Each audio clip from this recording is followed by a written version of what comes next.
Good morning, ladies and gentlemen. Let's welcome back Jennifer Scott Williams and Patrick O'Neill.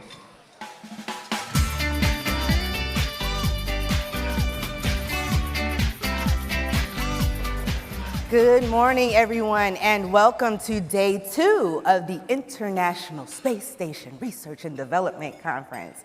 I hope you all had a great day yesterday and was very informative. Hopefully you learned a few things and talked to a few people. And also, hopefully you had a good time at that networking session yesterday evening. What do you think? Yeah, well, I had a good time at the networking session, so hopefully, and everyone else did too. And again, welcome to day 2 of ISSRDC. Again, very excited to be here. Yesterday was it was a very jam-packed day. I mean, we had the opportunity to hear from astronauts living and working in space. We had the opportunity to hear kind of a state of the union, if you will, of what's happening on the International Space Station from a leadership perspective. We had a chance to hear a little bit more about space policy and you know how what's happening on the space station right now is going to influence what happens down the road. We also had the chance to hear about the importance of STEM education, and thank you very much for the Deputy Secretary for joining us yesterday and providing the administration's vision for STEM education and how it is that the International Space Station and the space community can equally be a part of driving the next generation of researchers and explorers. And then afterwards, we had a chance to do a little deeper dive into the science, both from a technical session perspective, but then at the very end of the day, specifically about how it is that the National Science Foundation has been able to work alongside the ISS National Laboratory to further fundamental research and the importance of that fundamental research. So I don't know about you, I sat in on that session and my mind was quite blown. So it was very exciting to go out there and hear the level of excitement that they had about the science that they are performing in space. Exactly. It definitely reignites your enthusiasm for the work that we do each and every day. But we couldn't do this work without our sponsors. So we've got our big thanks to our platinum sponsor, the Boeing Company, our gold sponsor, Orbital Reef, and our silver sponsors, Airbus, KBR, Lueders, Northrop Grumman, Redwire, and of course, all of our marketplace sponsors. So let's see, what do we have coming up here? Well, speaking of one of those silver sponsors, we are going to invite Mike Gold up from Redwire Space. He is their Vice President for Civil Space and External Affairs, and he will be able to introduce our morning keynote. So, Mike, whenever you are ready, come and join the party.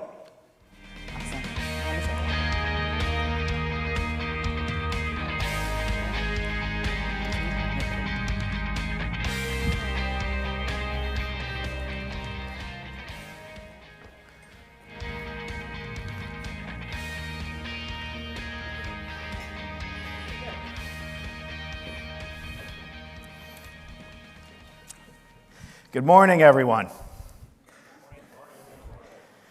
This panel is going to be so good you didn't even need coffee this morning. This is an absolute highlight. So it's my pleasure to introduce Robert Cabana, who's a former astronaut, currently serving as the agency's associate administrator, its 3rd highest ranking executive and highest ranking civil servant. Before taking the position, Bob was director of NASA's John F. Kennedy Space Center in Florida. Bob will lead a conversation today with Kathy Lueders, who serves as the Associate Administrator of NASA's Space Operations Mission Directorate, overseeing the ISS, the Commercial LEO Development Program, Space Communications and Navigation, Launch Services Program, Human Spaceflight Capabilities, and Operations of Crewed Artemis missions. Bob and Kathy will be joined by Vanessa Wyche, the Director of Johnson Space Center, home to America's Astronaut Corps, Mission Control Center, ISS, Orion, and Gateway programs, involving more than 10,000 civil servants and contractor employees. I love visiting JSC, not only to see Vanessa and the fantastic team at Johnson, but it always makes me feel better about the weather in Washington in the summer. So, on a personal note, I just want to say what a pleasure it was serving with all 3 of these outstanding leaders during my time at NASA. It's not the technology that keeps the ISS going, it's the people. And these 3 have made tremendous contributions to the ISS and the noble endeavor that is space exploration. Bob Cabana was supporting commercial space before it was cool doing so, and he really revitalized KSC, the whole Cocoa Beach area, and took it into the future. And Kathy, during her time in particular leading the Commercial Crew Program, helped to usher in an entire new era in human spaceflight and assured that America and its partner nations could once again reach for the stars. And finally, Vanessa, who has dedicated her career not only to the ISS, but to achieving the dream that is the Artemis mission, to take humanity back to the moon and onto Mars. So let's have a round of applause to Vanessa, Kathy, and Bob, not only for being here today, but for all they have done for the spaceflight program and NASA. Bob, over to you. All right. Well, thank you, Mike. Mike talked about people and what gets things done. And I got a question for all of you right now. If anybody can answer this, I've got an ISS pin in my pocket. Who was the first person to enter the International Space Station? Can anybody give me an answer? Anybody know? Back there, yes. No, wrong. It was a trick question. There was no first person to enter the International Space Station. When it came time to enter the space station, I grabbed Sergei Krikalev and I said, Sergei, get up here. And I felt it was really important that when we entered as an international crew to the International Space Station. And if you go back and look at all the pictures, Sergei and I go through all the hatches side by side. So there was no first person. I had the privilege of being the first American, and Sergei was the first international, the first Russian to enter the space station. Our international cooperation on the space station is absolutely crucial as we move forward. And I think it's a great model for how we transition to Gateway and Artemis and going back to the moon and eventually on to Mars, doing it in an international cooperative effort, not just with our international partners, but also with our commercial and industry partners. And we'll talk more about that. There has been so much that has happened since the last time we were together at this conference. And it's so good to see everybody in person and see such a great turnout. The ISS truly is an amazing facility. I cannot believe that it's been 24 years since that 1998 flight, and 2000 since Shep and Sergei and Yuri launched on that first crewed mission to the International Space Station. Anybody that is 21 and a half years older or younger, 21 and a half years old or younger in the entire world has never known a time that there were not humans living and working in space. And that's all because of our International Space Station. So let's talk a little bit about, I think one of the key things we want to look at is significant accomplishments in the last year or so since we've had this conference. And I'm going to turn it over to Kathy and Vanessa here and ping on them for this one. Kathy, what do you think has been the most significant accomplishment on recent years here? So, we were just getting a brief with Kurt Costello, and he was saying, and I really love the name of this conference, which is We Are Headed into the Decade of Results. And he's talking about just the number of journal articles and how it's like 350 over the station lifetime. But over the last 2 years, there's been 185 of those. So we are showing exponential growth in the results coming out during this phase. It's not only is it about showing those results, but to me, just seeing this full room. I've been at multiple conferences over the last couple weeks, and it is so exciting to see a packed room just for station, right? I mean, it's really showing what this great program has done about creating connections and really magnifying those connections across not only international partners and industry, but academia and all of our students. One of my favorite statistics is 1.5 million students in 2020 were touched by the International Space Station. So it's not only going to be about results, it's about co-opting even more people to be able to work and live in LEO. Mm-hmm. And I think that's one of the reasons why it's so important. We can talk more about this too, but extending the ISS. We are just getting into our stride on what we've been able to accomplish on the International Space Station, and it's only going to get better, and it is so critical to our future from both a science point of view, from an exploration point of view, and from developing commercial operations in LEO. We'll talk more about that. So we need to tell Kurt, hey, next year we're expecting 600, and then following year 900. This is the pace we should be going. Yeah, Vanessa, JSC, a lot of changes in the last few years, a lot of great accomplishments. What do you see as some of the most important accomplishments recently. Absolutely. I will say, again, for our astronauts, continuing to have science experiments, technology on the International Space Station. They're very excited about the missions that we have going on. But in addition, just some of the additional things we're doing. If you think about where we were, even going back, 8, 9 years ago, we were just flying, on the Soyuz rocket. Now launching again from Florida is a big deal, with the Commercial Crew Program, the number of missions that we've already done. Working with Boeing for them to be a second provider, we find that to be, very important, and we're really focused on making that happen. But now working on the commercial LEO program, using the space station, as you said, for commercial activities on board the International Space Station, whether it be science experiments that are being conducted or someone that's doing their own technology research, and then these private astronaut missions that were just enabled this year. Starting to do private astronaut missions, and then looking forward to, 2030 space station, and it's going to be great, and we're going to keep working hard. But at some point, we will need to transition to other capabilities. We want to have continuous operations in low Earth orbit. And so working with companies that want to have their own space stations. And so we're working inside to make sure that we have the capabilities that they need, and making sure that they understand that they can come to us. We'll work with them to help to enable whatever their goals are. But we're very excited also because for the first time since the 1980s, we have a new suit that's going to be coming online to service the International Space Station and for Artemis. The suit, as you know, Bob, was built and designed for shuttle that we're using on the space station. But now we'll have two companies, Collins and Axiom, that are right now today working to provide a capability that we'll have going forward. And right now, we're very excited about that.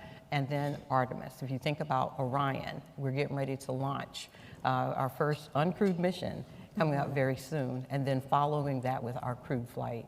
Then on with our Gateway, working with the human landing system, then the surface mobility elements that we have forward as we learn as on the moon, going on to Mars. We have more vehicles in operation today than ever before, and in development than ever before. Human spaceflight is booming. Absolutely. Across the agency, and things are really booming down at the Johnson Space Center also. Since the last time we had this conference, look at what we've accomplished. We have not been this busy in human spaceflight since, back into the shuttle program. Since this conference, we've flown U.S. astronauts on a U.S. rocket to the International Space Station for the first time, in a decade. If I look at all the spacewalks that we've recently accomplished, everything that's going on, the number of flights that we got going back and forth, space station is busier than ever. You talked about suits, and the suits are so critical as we move forward. I think everybody knows the existing suits, besides being old, they don't accommodate the entire astronaut corps as well as they should, especially the smaller astronauts. And I think it's critical to have a suit that works for everyone. We've had some issues with the suit. Kathy, do you want to address, where we are with the suit and how our ability to do EVAs? That might be interesting. Yeah, I think, when we ended up seeing a little bit extra moisture in the helmet, which is always very worrisome to us, Joel and the team did the right thing by standing down and looking at, what can we do? Our normal process is to go do anomaly investigation and go start collecting data. What's really great about having these vehicles going up and coming down is, guess what? On that first Axiom PAM mission, we were able to use the fact that we had a crewed vehicle there to be able to return water samples so that we could go assess, is there any problems with the coolant and our water system within the suit. That just shows the importance of us continuing to go back and forth and the value we're getting from these vehicles going up to the space station. So the team then is looking at, okay, what are the different options for us to be able to go assess and be able to absorb the fluid if anything's in the helmet. And then we're waiting to get the suit back on SpaceX 25 and be able to assess it, and then we'll do a flight readiness review before we go out and do any other EVAs.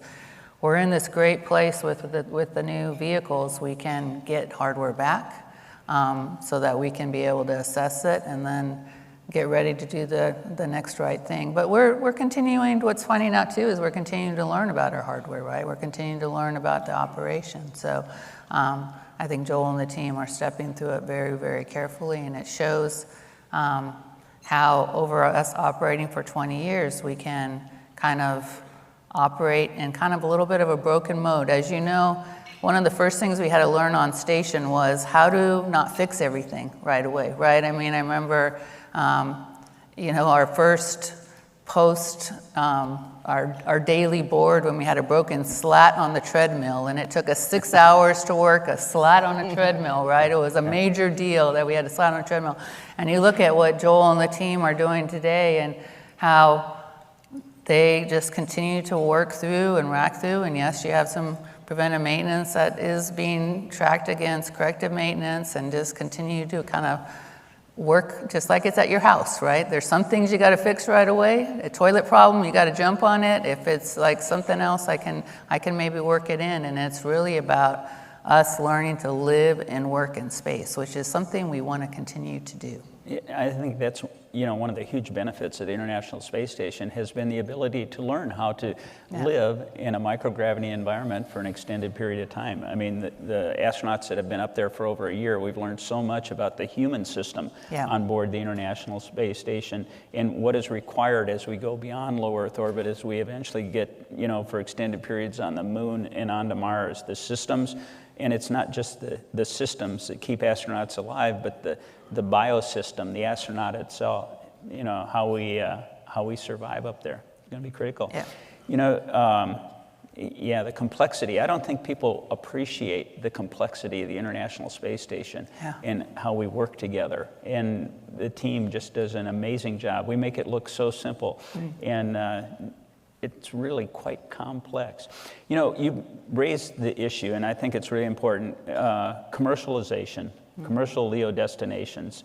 What is follow-on to the International Space Station, and how do we get there? I think all of us, we want to make sure that we have a new platform to move on to, because LEO is still going to be important. While we are establishing that presence beyond our solar system, working for extended periods on the Moon and onto Mars with Artemis, and we'll talk more about that, having a LEO destination is still going to be important. There's still science that needs to be done. Absolutely. Can you talk a little bit about what we're doing, Kathy, as far as being able to transition, how to develop this commercial economy?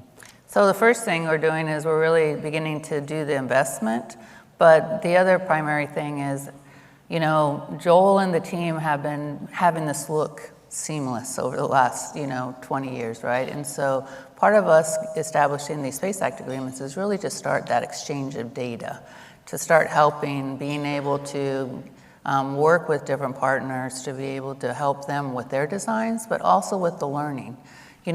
We've learned so much. We are still learning about how to operate in space. And so I actually feel like us beginning to work with our commercial LEO partners, and honestly, hoping to share the data that we're getting even from recent PAM missions and all the different areas that we've had to learn about how to maintain systems, how to build systems that are, that are resilient to the on-orbit environment. This part is the sharing phase where we're working with people to work their designs. Then the next phase is going to be, we're going to be moving into more of a certification and eventually a services phase with the commercial LEO destinations. And we're stepping into that probably, and to be ready for buying services by the end of the 20s, to then be able to work a period of time where we have station operating and we're bringing online the commercial LEO destinations. It's very, very important for us to fully utilize the space station, but begin to utilize the commercial LEO destinations, because we know we make it look smooth sometimes, but there's always fits and starts, right? And so we are going to have to really be working together as a total government industry team for us to be able to maintain our presence in LEO. I firmly believe, though, that these are critical platforms for us to continue to learn, to get us ready for our Artemis missions, and most importantly, the missions to Mars. Because we know missions, our Artemis missions are going to be shorter. But those missions to Mars are going to be long duration, and we are going to have to really put together the studies and collect the data on the systems and the human system to make sure that when we go start those missions to Mars, we're doing it with a reasonable sense of the safety of the systems and the people that are on them. Vanessa, commercialization, a lot has changed in how NASA works with our commercial and industry partners and stuff. How have you seen it, from the ISS point of view? How have you seen commercialization impact JSC, and what are you doing to make changes at JSC and embrace this new environment that we're in? Yeah, Kathy's absolutely right. The International Space Station has been the enabler of all of this.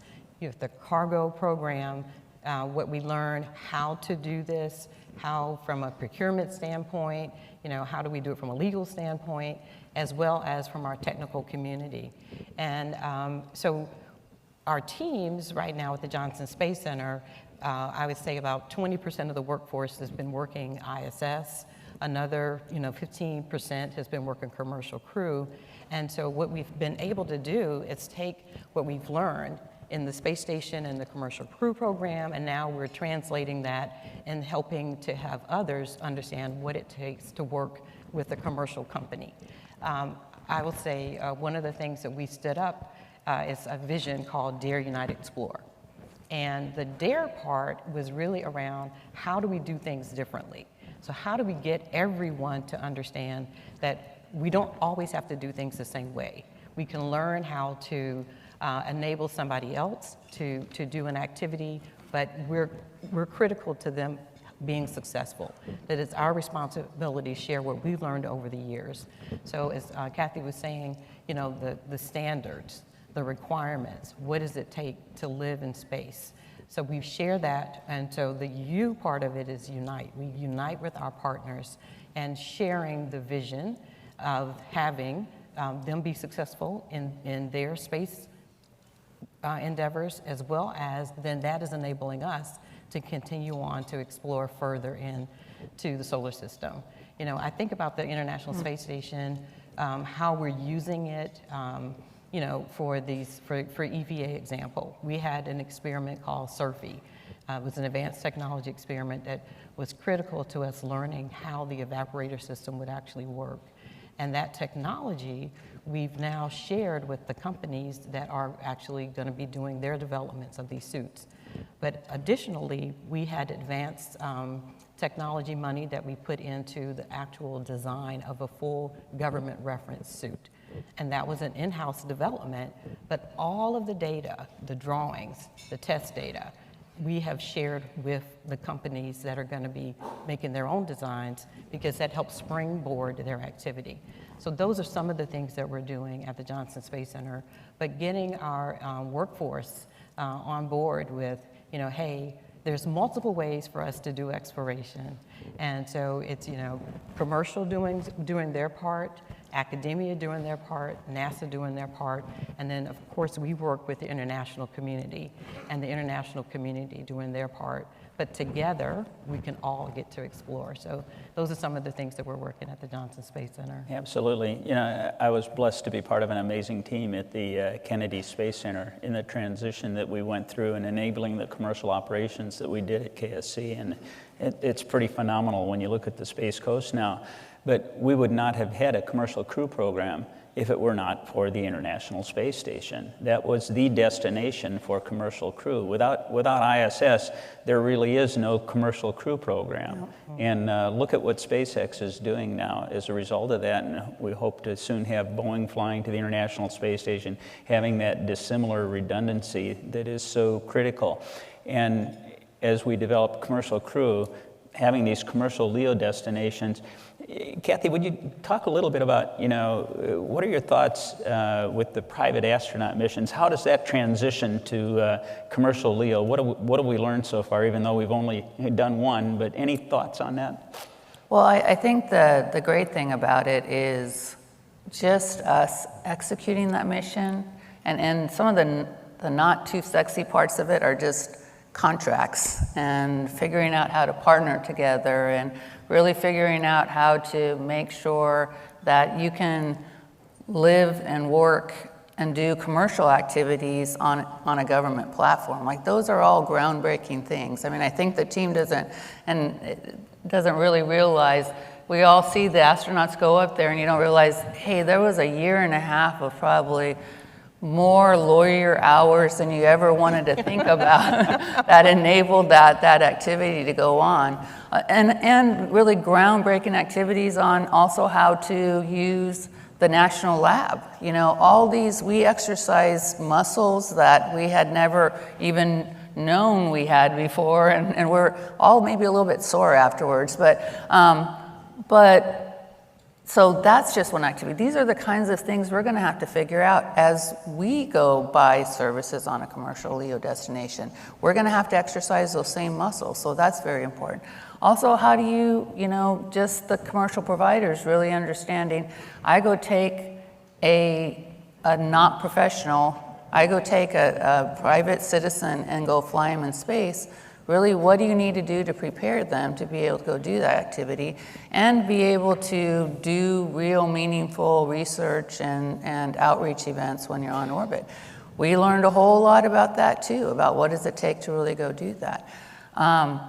What's great about it is we have professional astronauts on board that can help, that are helping, that we're learning and giving us feedback and also helping how to maybe go do it in a different way. We learned a ton. We had done a training program where we did their normal training and had prioritized different areas, and then afterwards we said, you know what, maybe next time around we'll really just focus on these 3 modules, maybe spend a little bit more time on that, and some of these other areas aren't as critical.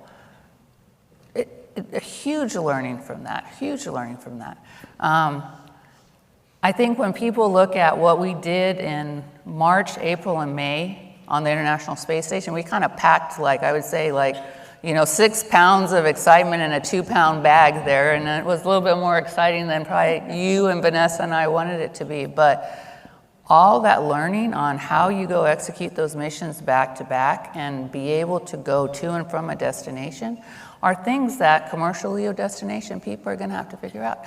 And, you know, we should be practicing in an area where people know what they're doing. You know, the International Space Station has experienced crews, experienced operators. So it's a good place for us to kind of skin our knees on a few things. And maybe, yeah, we'll trip a few times, but there's a safety net of experience to help us learn those lessons. And because we're going to need that to make sure that we can operate safely post-2030. You talked about agreements, and I look back on the initial agreements we did down at the Kennedy Space Center.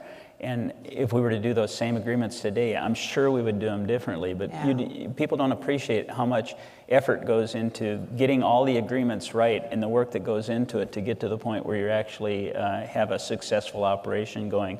And it is a continual learning effort, and I think we're getting better at it as we work with our commercial partners and our stakeholders on the Hill as we move forward. Yeah. You know, if I could phrase what you were saying, I think rephrase it a little bit. No. But what we're learning with the private astronauts on the International Space Station is going to make the commercial LEO destination successful.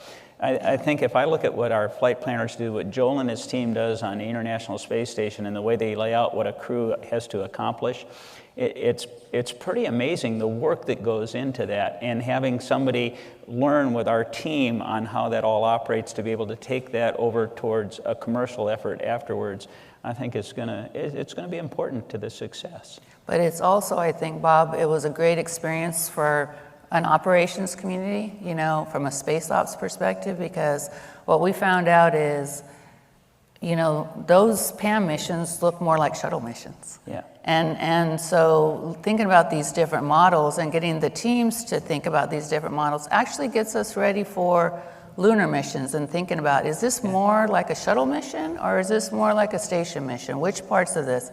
And having an operations community that is doing all those missions and taking those lessons learned actually helps us, I think, also get ready for Artemis. Yeah, when I think about what we're going to be doing with Artemis and being on the surface, right? So it's going to be a conglomerate of NASA missions going on. We're going to have robotic missions happening, human missions happening. We're going to have, entrepreneurs that are doing their thing.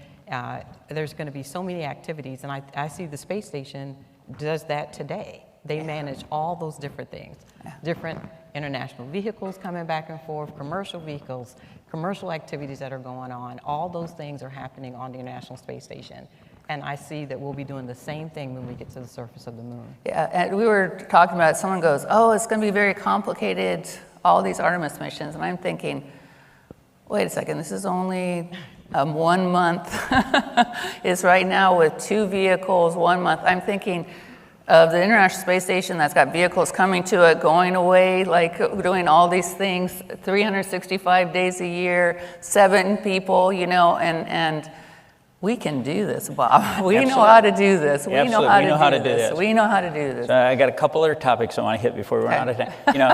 The International Space Station is a science vehicle. Yes. And what we're talking about a decade of science now, and all that we've learned. Climate change, it participates in everything. Vanessa, JSC is the home of human health for astronauts and stuff. And what have we learned on the space station? Oh my goodness. So, we've done studies on, radiation effects, on the immune system, from a physiology standpoint, behavioral studies. We've learned so much. I began my career in what's now human health and performance. It was space and life sciences, putting together and doing experiments on astronauts. Maybe somebody on the stage is one of them. But we've learned so much more, Bob. With the shuttle missions, we kind of had these, 7, 10-day missions, and we could collect data. With the International Space Station, as Kathy said, we have, experiments. Now we have crews, whether or not, sometimes we plan it or not, for staying almost a year. Mark Vande Hei being on orbit for such a long time. So we really have a good foundation for what it's going to be like to do these long-duration missions to Mars. So I diverted in my brain when you were talking about being a human subject. We get probed and prodded a lot. So I got to tell one quick story. So Sonny Carter, one of my heroes. Sonny was a surgeon, played professional soccer while he was a surgeon, going through med school, was a naval flight surgeon, was a naval aviator, naval test pilot, astronaut. And if anybody gets a big head, I just use Sonny as an example. But they were having problems getting astronauts to submit to muscle biopsies in space, because it's a huge needle that goes into your thigh. And we're at a Monday morning meeting, and Sonny says, I don't know what the problem is with you guys not wanting to do these experiments. And he gets up on the table, he drops his trowel, gets up on the table, takes this needle and goes wham into his thigh and pulls it out with the muscle biopsy. And he says, see, now is that so hard? But yes, that's a whole new perspective on Sonny there. but we have learned a lot over the last few years, and especially on the International Space Station. Absolutely. So, from a science point of view, can you tell us about some of the science going on ISS and how it impacts, what are we doing as far as climate change is concerned, or, Yeah, I mean, so everybody thinks it's all these probes that we launch and stuff, and they don't mention the ISS. Well, let's just mention, ISS is at a particular inclination, and that really enables Earth observation, right? So we just put SpaceX 25 last week, put EMIT on, helping us with being able to measure aerosols and dust and being able to further understand another instrument to help us better understand Earth. We have OCO3 that's on there, continuing to help us, understand another key characteristic of the Earth. But then we also have AMS. So it's both Earth viewing and we're mapping the stars. We got, not everybody knows the acronym. AMS? Alpha magnetic. Thank you. Spectrometer. So which is really about mapping the constituents of the star and the universe out there. So we not only are mapping, the International Space Station is not only looking towards Earth, but looking out and above and being able to provide this unique capability to be able to map the constituents of the star. So you just look at this, it's a constantly, rotating platform that continues to give us data on what's going on here on Earth and give us a new view on the sky, right? And so what's really, really critical is it's also flexible. I actually think one of the most amazing things about it is that we can change things in and out and be able to bring on new instruments that can stay. So like emit can come up now and then another one can come back on. We're kind of having struggles right now with OCO3 because guess what? We have other payloads that are wanting to go in those positions. Station is packed full, Bob, of instruments that people want to go fly and be able to go collect more data over the next, 10 years. So I actually feel like the biggest contribution that Station's given is in the flexibility and how we've been doing science and how we've been evolving to do science. Our science is actually getting smaller and smaller. The tissue chip's one of my favorites, right? Because we're starting to find better ways to be able to get data and be able to pack science into small packages and be able to use it. So Thomas could be up here and he could go on and on about the advantage of Station here on helping us with Earth. I actually feel like one of the best things about the Station is all the pictures that the crew members take, because that's really about us as humans looking at the Earth and recognizing that this is our own spaceship. There's no other one out there that's as beautiful. And you know what? We got to live and work here on this spaceship peacefully and be able to really take it. It's our home. I totally agree. We've had a lot of discussions about the importance of what we do on the International Space Station. Recently, I had the privilege of being over with the administrator and deputy in France, and we actually met with President Macron, and we were talking about the importance of our international partnerships and working together. And one of the things that we discussed was, from space, you truly don't see any international boundaries. You just see this beautiful blue jewel of a planet. And I think it was the administrator that said, what we need to do, and the crew works together. I mean, we have a constant international crew between, Japan, the European Space Agency and all its partners, Canada, Russia, us all working together up there. And the crew has to work together in that environment, all right? It is a harsh environment. We need to maintain the space station or they're not gonna be alive, right? So you work together as one. And in spite of everything, we continue to do that. And the administrator said, I think we need to get all the world leaders and stick them up there on the International Space Station where they have to get along. But I think that's a key aspect of it. It's that human aspect of having humans in space that, it's really important. It is important. Before we run out of time, I want to talk about the International Space Station as an engineering test bed.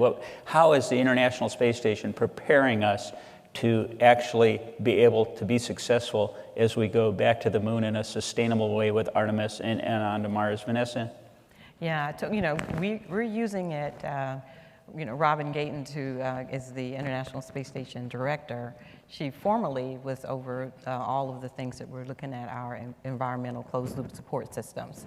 And so for technology purposes, we're learning how the ecosystems that we need for Mars and going on, how do we make those so they can be closed loop?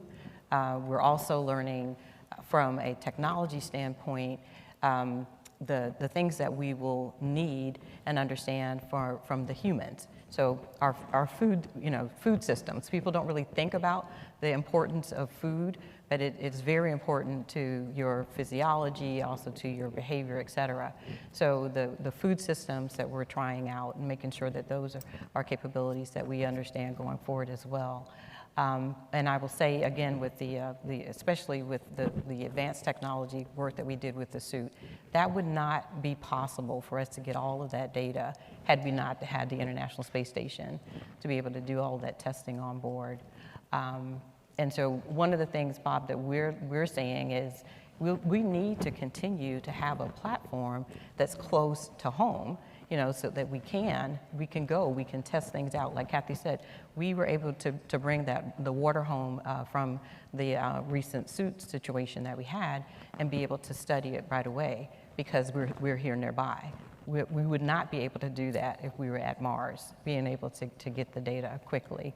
But radiation experiments, there's so many of the technologies that we need going forward that we can test out in this close environment versus going and waiting until we get further out.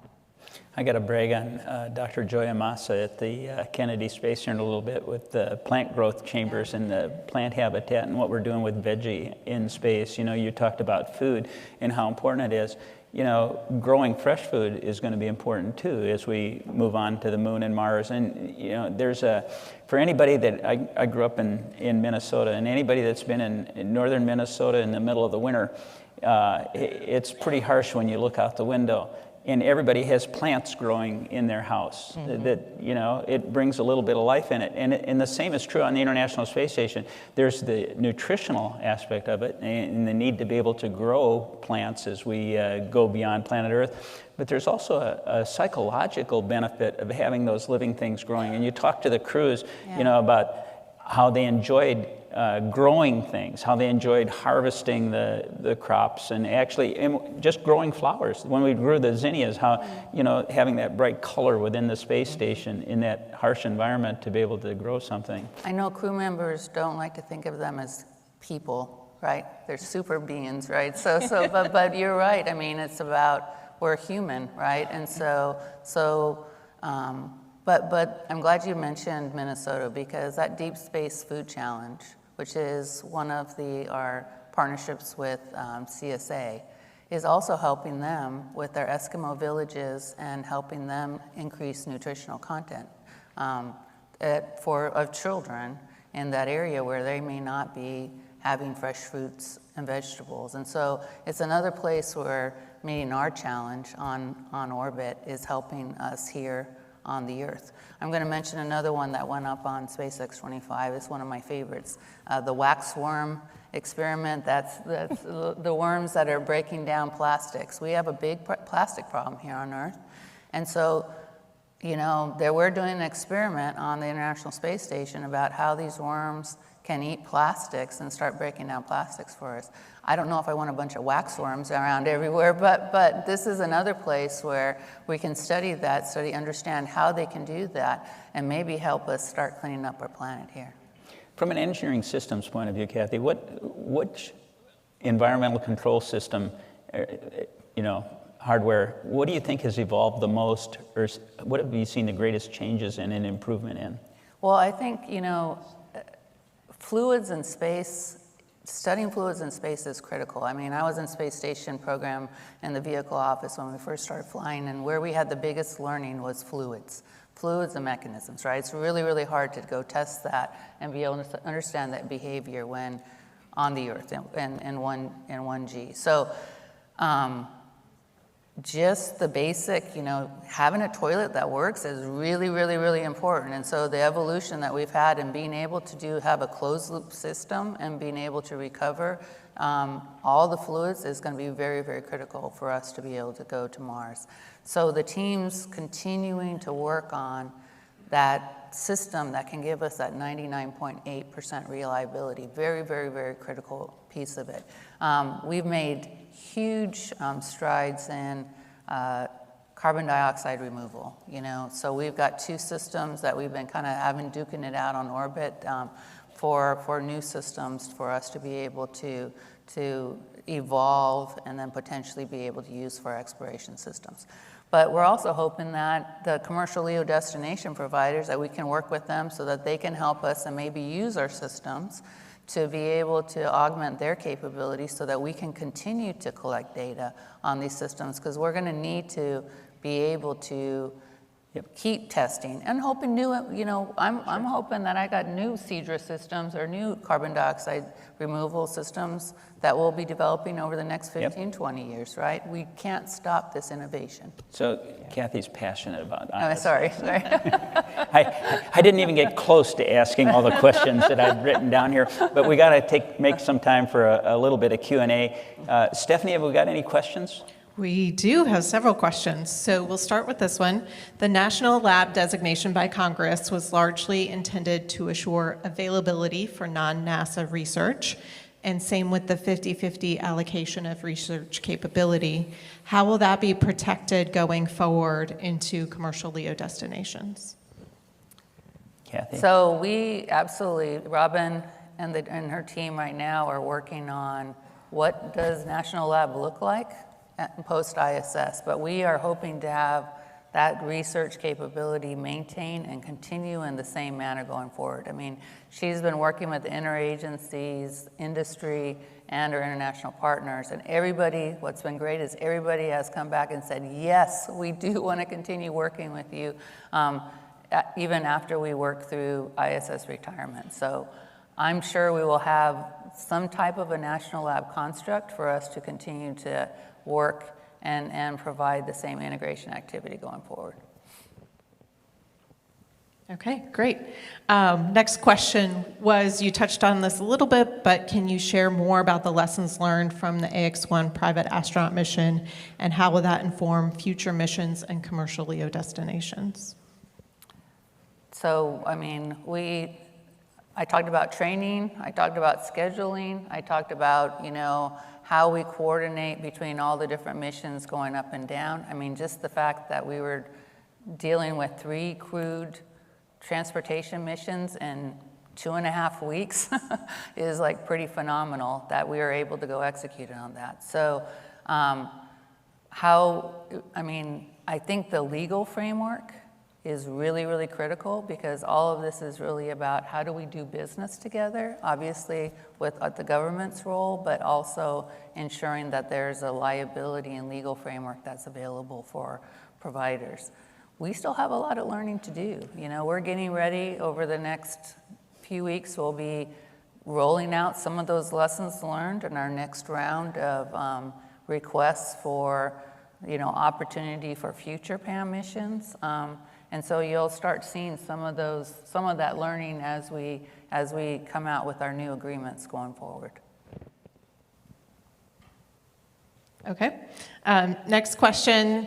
There's actually a couple questions about some of the chatter in the news yesterday about all of the partners continuing with the International Space Station. So just want to give you an opportunity to address anything that you want to add on to what Joel and Robin talked about yesterday. We know they talked about it a little bit, but the commitment of the partners, the importance of everybody's participation going forward.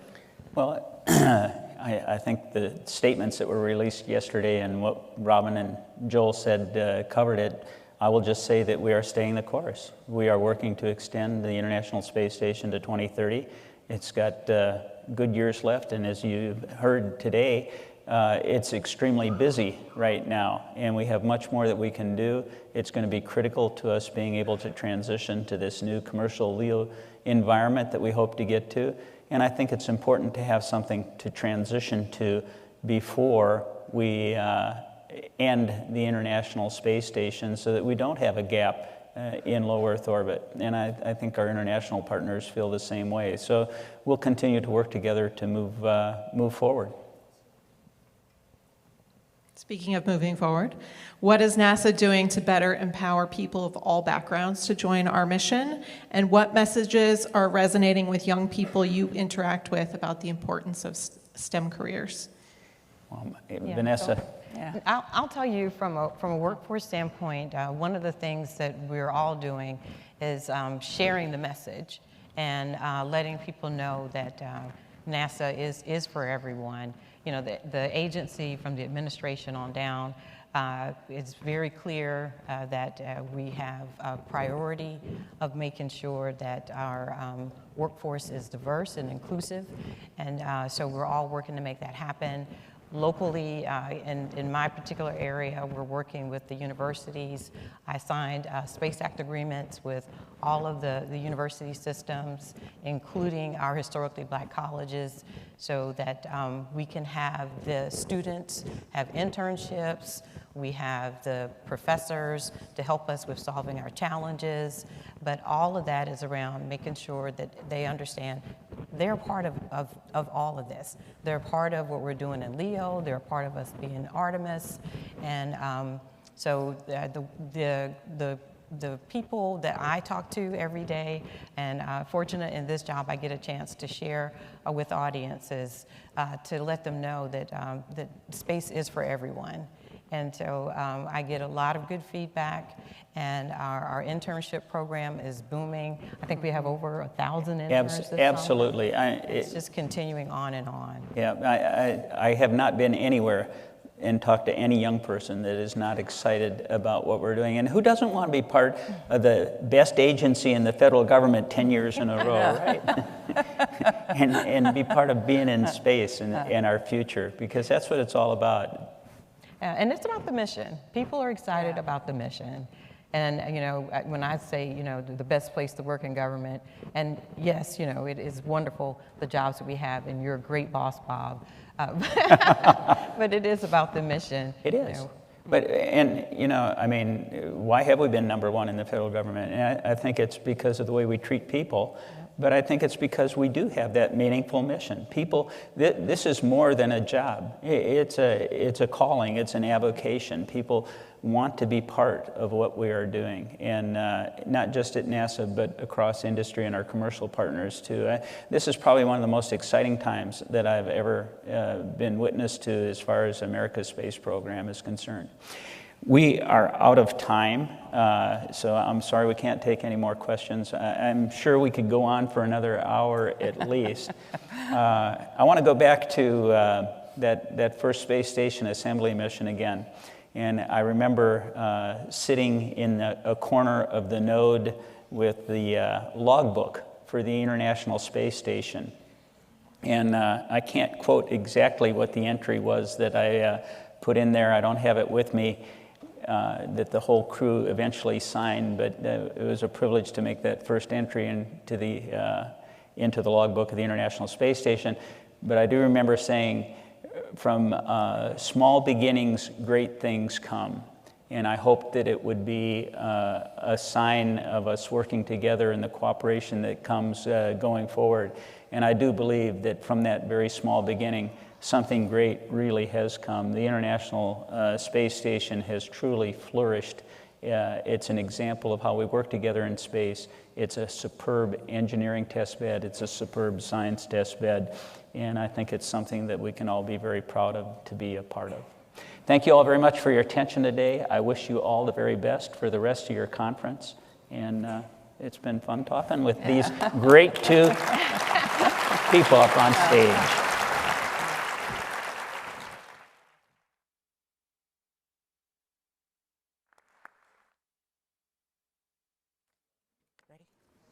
You're up.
All right.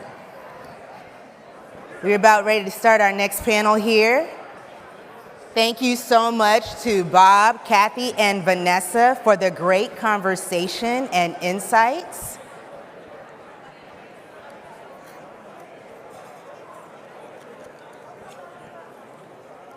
We're about ready to move on to the next panel, Commercial LEO. So the future of low Earth orbit is commercial. Our next session will showcase some of those insights and some of the things that we are doing to make all of that happen. So we're talking about decade. Decade seems to be the buzzword right now. And so think about where you were 10 years ago. What were you doing 10 years ago? Did you ever imagine that we would have companies actively building commercial destinations, and we would actually be working contracts to make all of that happen right now? I think we would have won a lot of bets if we had set that up a long time ago, because I couldn't even imagine it myself, and I'm in my 20th year. Well, I would like to introduce my boss, Ms. Ryan Prouty. Ryan Prouty is the manager of the ISS Research Integration Office at NASA, and she will be leading our next conversation focused on commercial LEO destinations. So please join me in welcoming Ryan and her panelists to the stage.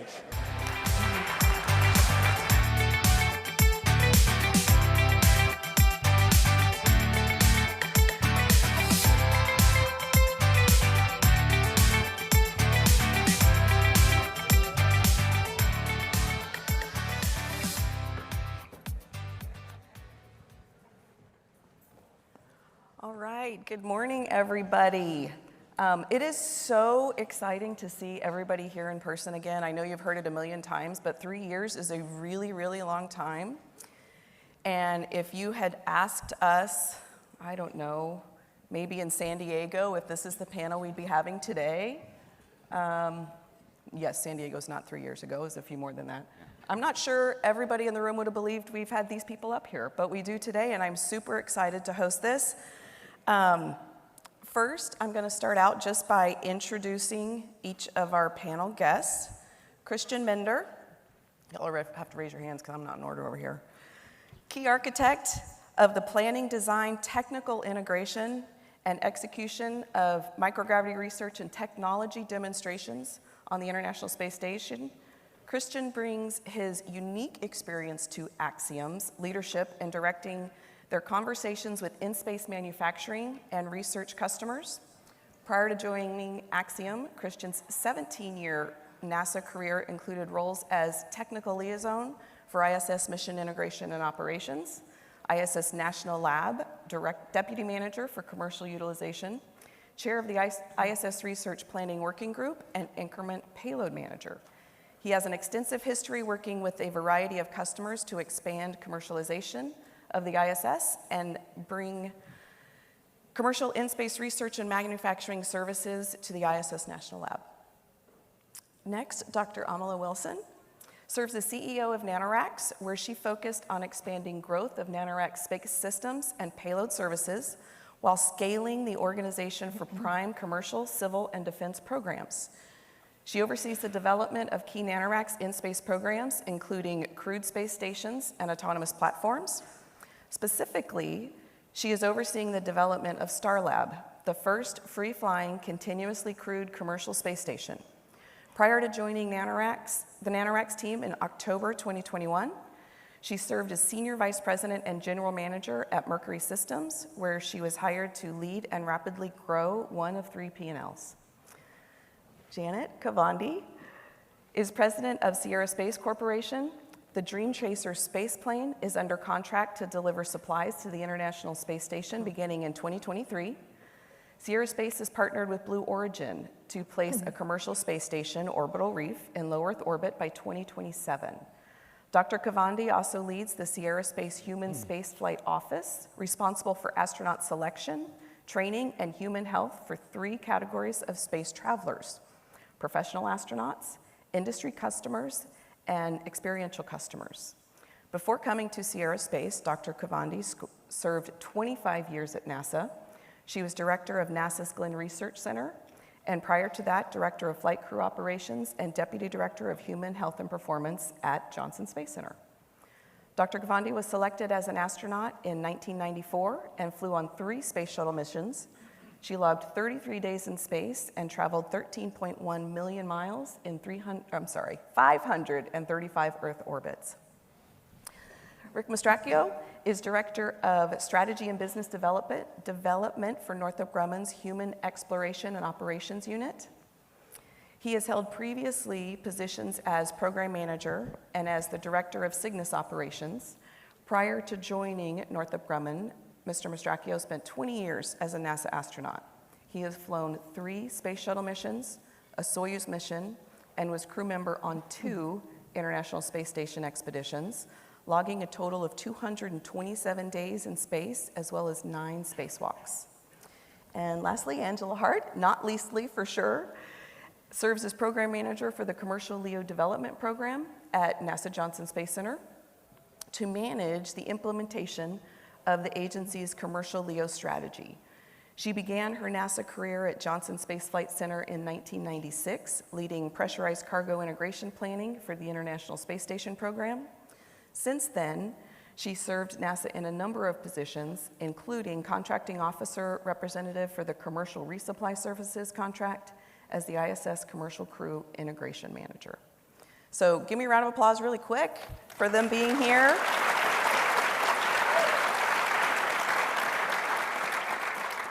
Today, I hope our conversation just gives you a little more insight into where we're headed.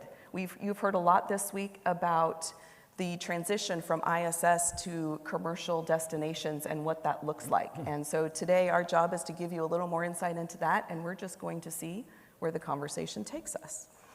To kick us off, however, I'm gonna ask Angela to maybe answer the question we haven't talked about today as much, or maybe as directly, but why are we doing this? Angela, what is our vision for commercial destinations? So first, just because I have the opportunity, I want to thank the panelists that are up here. This is indeed really an honor to be here today. And even my involvement in getting here has only been over the last 2.5 years.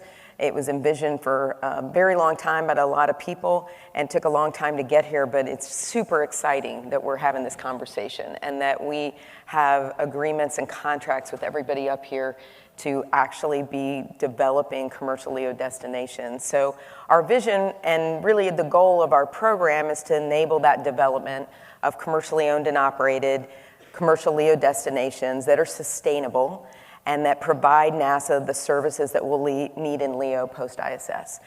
Key to that is continuous human presence, which we've talked about before, and I think Bob and Kathy talked earlier. And then also a platform to be able to continue to do the science and other research that we're doing on ISS that will absolutely be needed for exploration and other needs.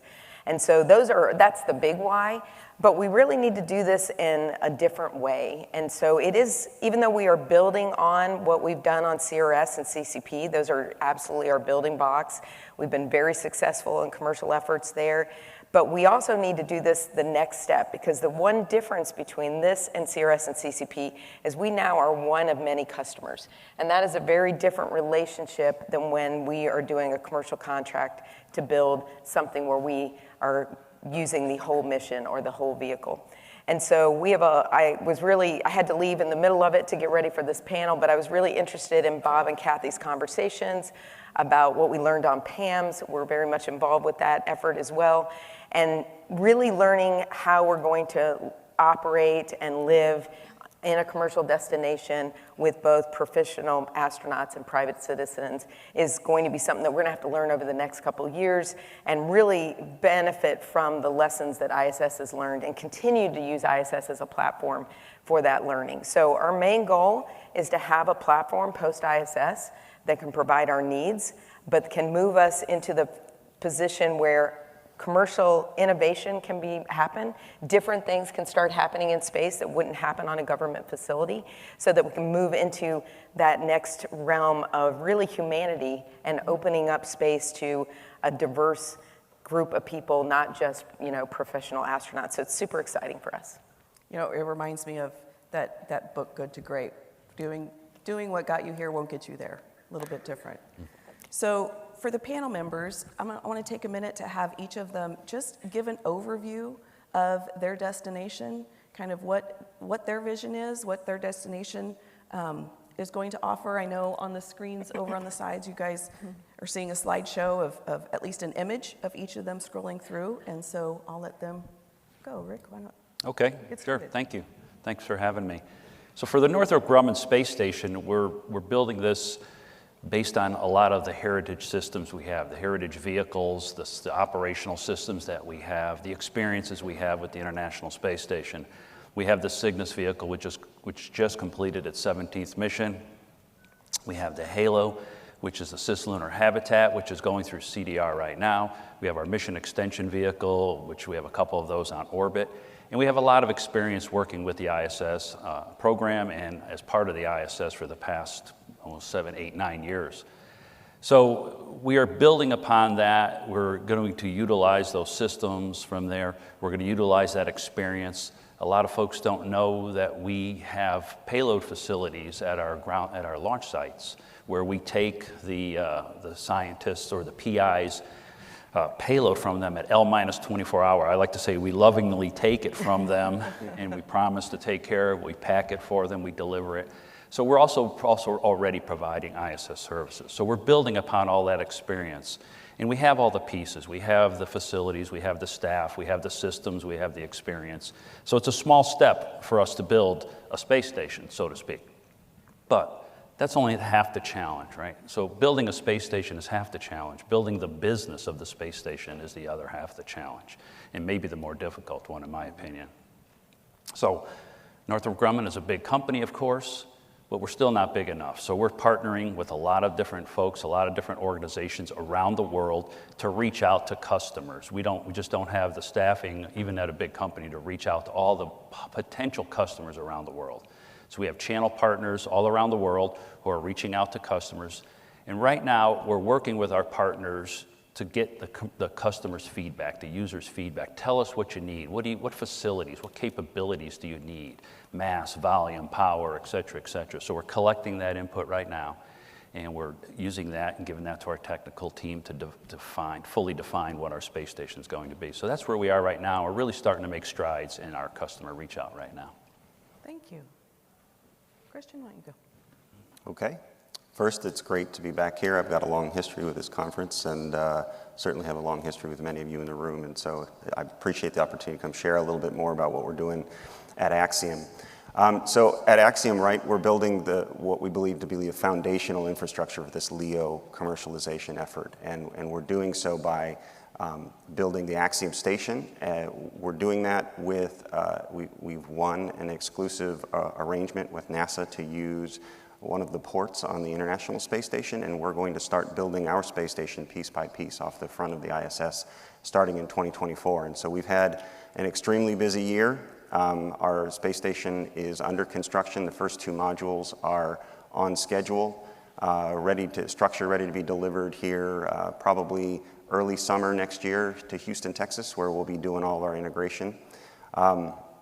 Meanwhile, the team has been growing and we've been taking on new business. We're now building 2 spacecraft. Suit is now in our portfolio of work that we're building. And as many of you probably know, that we've also spent some time earlier this year flying a first private astronaut mission to the International Space Station. Very successful, turned out to be a 17-day mission instead of a 10-day mission, thanks to the Florida weather.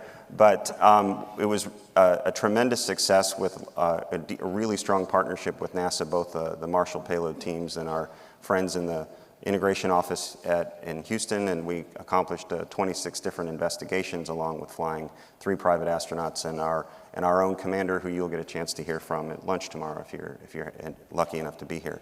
And he'll talk a little bit more about that. But the space station will basically, first modules arrive in late 2024. It adds crew capability to the stack along with a payload capability. We'll add about another module a year. The second one will be a second habitation module with additional payload capacity. The third module will arrive and it will bring research and manufacturing facilities to the stack. And then ultimately we will bring what we call our power tower, which will generate all the power and thermal heat rejection that we need to become ultimately independent. So The schedule is on track, and we're looking forward to continuing. We have a second private astronaut mission coming up next year, and right around the same time we'll be receiving modules to start doing integration in Houston. Excellent, thank you. I'll just keep going around the circle. Janet? Hi. Janet Cabana at Sierra Space. So if we can go back to the previous image that will show the orbital reef. So Sierra Space and Blue Origin have teamed up to create a space station called Orbital Reef. So this is a compilation of a number of partners that are also participating in this design, including Axiom. I'm sorry, not Axiom, including. It's all sorry, one big family. but you're welcome to come if you want. So, including Boeing and some other companies at Redwire and Arizona State University are all partners with us. And we have different transportation modes. So we have the CST-100, which is provided by Boeing. We have the Dream Chaser, which is provided by Sierra Space. And the center core module that you see there, those lights in the middle are the windows that will face the Earth, and that's provided by Blue Origin. The inflatables there that you see are called Life modules, and they are created by Sierra Space. So you can see it's a contribution by a lot of different companies to create this expandable space station. So each section is modular, so you can just keep adding as business grows and to make it as big as business demands. The power tower, I guess I can borrow that term, is also provided by Blue Origin in this case. The Dream Chaser that Sierra Space is providing will make its maiden flight next year on a commercial flight to the International Space Station. And due to the demand that we foresee, we want to have our professional astronauts maintain this space station so that the researchers and the manufacturers that come on board can fully concentrate on their work. We can help them integrate, we can train their astronauts to do the work that they need to do. We would train them how to be astronauts on the station and good stewards of the station, and then they can be the experts on their work. If they prefer, they could train our astronauts to do their work similarly to the way the ISS does it today. And then we'll have experiential astronauts, which is not to be confused with experimental astronauts, which some people call them, but we will allow those passengers to come, and we will train them as well to be good stewards of the transportation systems and the habitations once they arrive on orbit, but mainly to really get their money's worth for traveling with us and going up to this unique vantage point. Thank you. Amala. Yes, so not to be the least, good morning everyone. I'm Emily Wilson. This is my very first conference here and of this capacity. And so just excited to tell you about the Starlab. But before I actually go and describe the platform, last night and during the social, I actually witnessed something that someone says that my predecessor, Jeff Member, many moons ago have said something like, there will be a private space station, and the audience who was listening to that conversation kind of write it off as a brilliant idea, unattainable. And here we are today describing how those stations would look like. We may talk about how we will collaborate across the industry with NASA, with government, US side as well as in international. So Starlab is really a product of NanoRac's history and heritage of really being on a frontier of the commercialization of a space. I don't know if many of you know us, but in our history and heritage in over the decade or more, we have really deployed 1,500 private payloads in a space and really launched over 300 satellites, all on a commercial basis in collaboration with NASA. ISS is something that we hold near and dear. We consider a home because we have a private real estate, if you wish, private facilities on the International Space Station. So this undertaking of Starlab was a natural extension. We realized that ISS will not be there forever, and we felt obligated with our knowledge and experience actually build one and make sure that we enable the research that we were so much part of continue without skipping a beat. So Starlab is our brainchild. It is smaller in size. An interesting part, it requires lots of our partners, as you could imagine. It takes a village to do some large undertaking. Knowing how important research and development is for the community, for the space exploration and expansion of our knowledge of space, but also benefiting life on Earth, we will enable that all the payloads could be hosted in the volume that we will provide in about a third size of the International Space Station.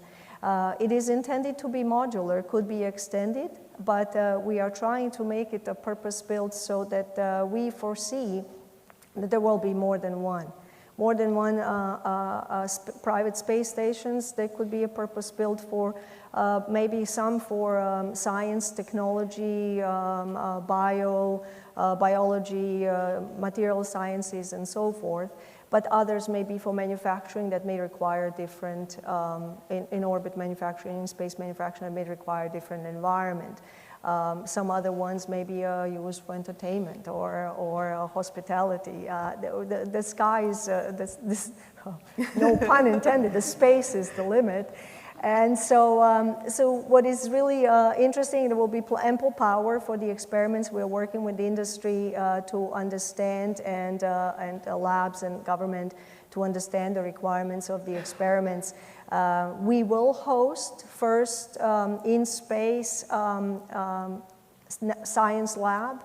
Our science lab is called George Washington Carver, that it's really carrying the name of a great scientist in plant and agriculture.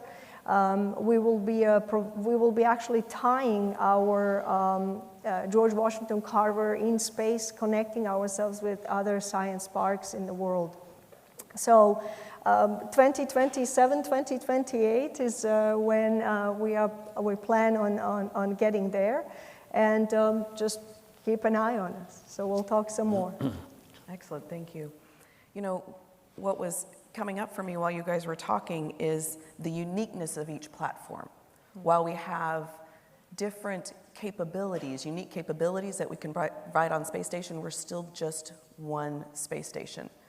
So with that, I think comes opportunities, but also potential difficulties for the users and how to figuring out how to navigate the uniqueness of each vehicle and selecting where to do business. So can we talk about that a little bit? I will just add one thing, and then I'd love to hear from the other panelists.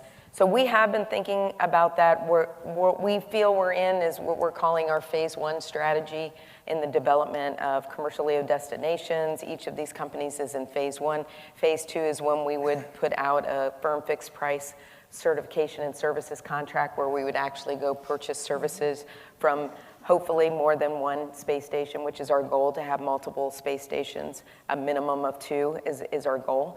And we have been getting those questions about usability, interfaces, and what does that look like? And so in the development, right now, our team is hot and heavy in the development of our requirements. What do we need from a space station post-ISS? We don't necessarily want it to look like ISS. We want to leave it very open-ended, which is why phase one was designed. We want industry to really think about what kind of space station can close their business case. That's really important difference in what we've done on CRS and CCP. We state that comment about one of many customers, but it's very clear. NASA is not going to be footing the whole bill of the space station. We expect them to have other customers and other business interests. And so what is it we absolutely need? And so we have been looking at ways to define interfaces, standardizing interfaces, but we're just starting that conversation because we want to have that conversation with industry. We want to make it easy on the user community, but we also don't want to stifle innovation, and I don't want to necessarily levy current technology interfaces if something that they can come up with is better for the future. So we see that as a dialogue. Amala mentioned that I got to attend the first networking event that I got to attend. I'm sure there's been others, but the industry partners here have created a CLD coalition where they are actually working and talking about those things that are jointly among themselves. And I actually threw that out to a few folks last night, is that what are you guys thinking in terms of standardized interfaces? And I really expect when we work this all together, we'll come up with a really good solution that will work for all of us as we move into the future. Any thoughts from you guys? I would love to hear. They were really non-committal last night, so. I think everybody, the size, and everybody has a different size and shape, space station, and they're all unique in terms of that, but I don't really think it's the uniqueness of the platform that's important. I think what's important is, the path to getting these facilities on orbit, and then the services that each of these platforms provide, kind of like what Angela said. How do the users and the customers and the scientists utilize these, and what's the standards for using them? So that's why I kind of jokingly say building a space station is easy, building the business is the hard part, and that's why we're trying to really concentrate a lot on customers and trying to figure out what it is they want. Yeah, to play off that, I mean, what I think is unique about each of these platforms in some ways is the way it fits part of the timeline in the growing of this LEO commercial market. Axiom Station is going to be there earlier than some of these other platforms. We get an opportunity and a privilege, but also a responsibility to be a catalyst for some of these markets that need to be grown that Rick's talking about. And so, the unique aspect that we have is that because we have this great asset in the ISS today, we want to maximize the use of it. And Axiom Station, in some ways, is going to allow us to optimize use of that station as long as possible. Because by being attached, we ensure that it's optimally used and that there's a clear and easy pathway for users and customers to cross a hatch and join the Axiom Station and go with us when we need to depart. And what that allows us to do is really stimulate the market, because it lets us maximize use of the ISS. It allows us to add capacity to the ISS while we're still attached. And I think that's important for all of us to ultimately do is, as I think, Rick, you said earlier, it's really not, we're all got some really impressive teams. We know how to build space stations. That's not the tricky part. The harder part's going to be building some of these markets, and that's what we're, so from a coalition perspective, while we additionally want to make sure that we're addressing the nation and the world as an industry, we also want to think about how we build markets together so that we enable, in some ways, NASA and its partner agencies to be exactly what they want, which is a customer among many. Yes, thank you. I think we're trying to do the same. We try to provide as much opportunity for as many diverse customers as possible. So that can be very challenging because, if you're building, protein crystals in one area that need very precise microgravity requirements, and then on another part of the station you may be doing manufacturing, 3D manufacturing, which causes vibration. Another area may need high voltage, another maybe needs low voltage. Some people need access to vacuum, some people don't. So trying to satisfy the needs of all the different customers is challenging. Hence why we're trying to do a lot of different partners with a lot of different experience. We're having the expandable or inflatable modules because you get so much volume per launch. Part of the intent here is to also drive down costs of getting to station, and if we can reduce launch costs by getting more volume for each launch, that's part of that. But it also provides places where people can live and work in their own laboratory if they want to have their own IP and they want to kind of seal that off, or maybe a country who wants to provide their astronauts. We can launch on a vehicle in a country, take their astronauts to a platform or a part of a platform, a module like Life. They can do their work, they can live in there, they can come back and land in their own country.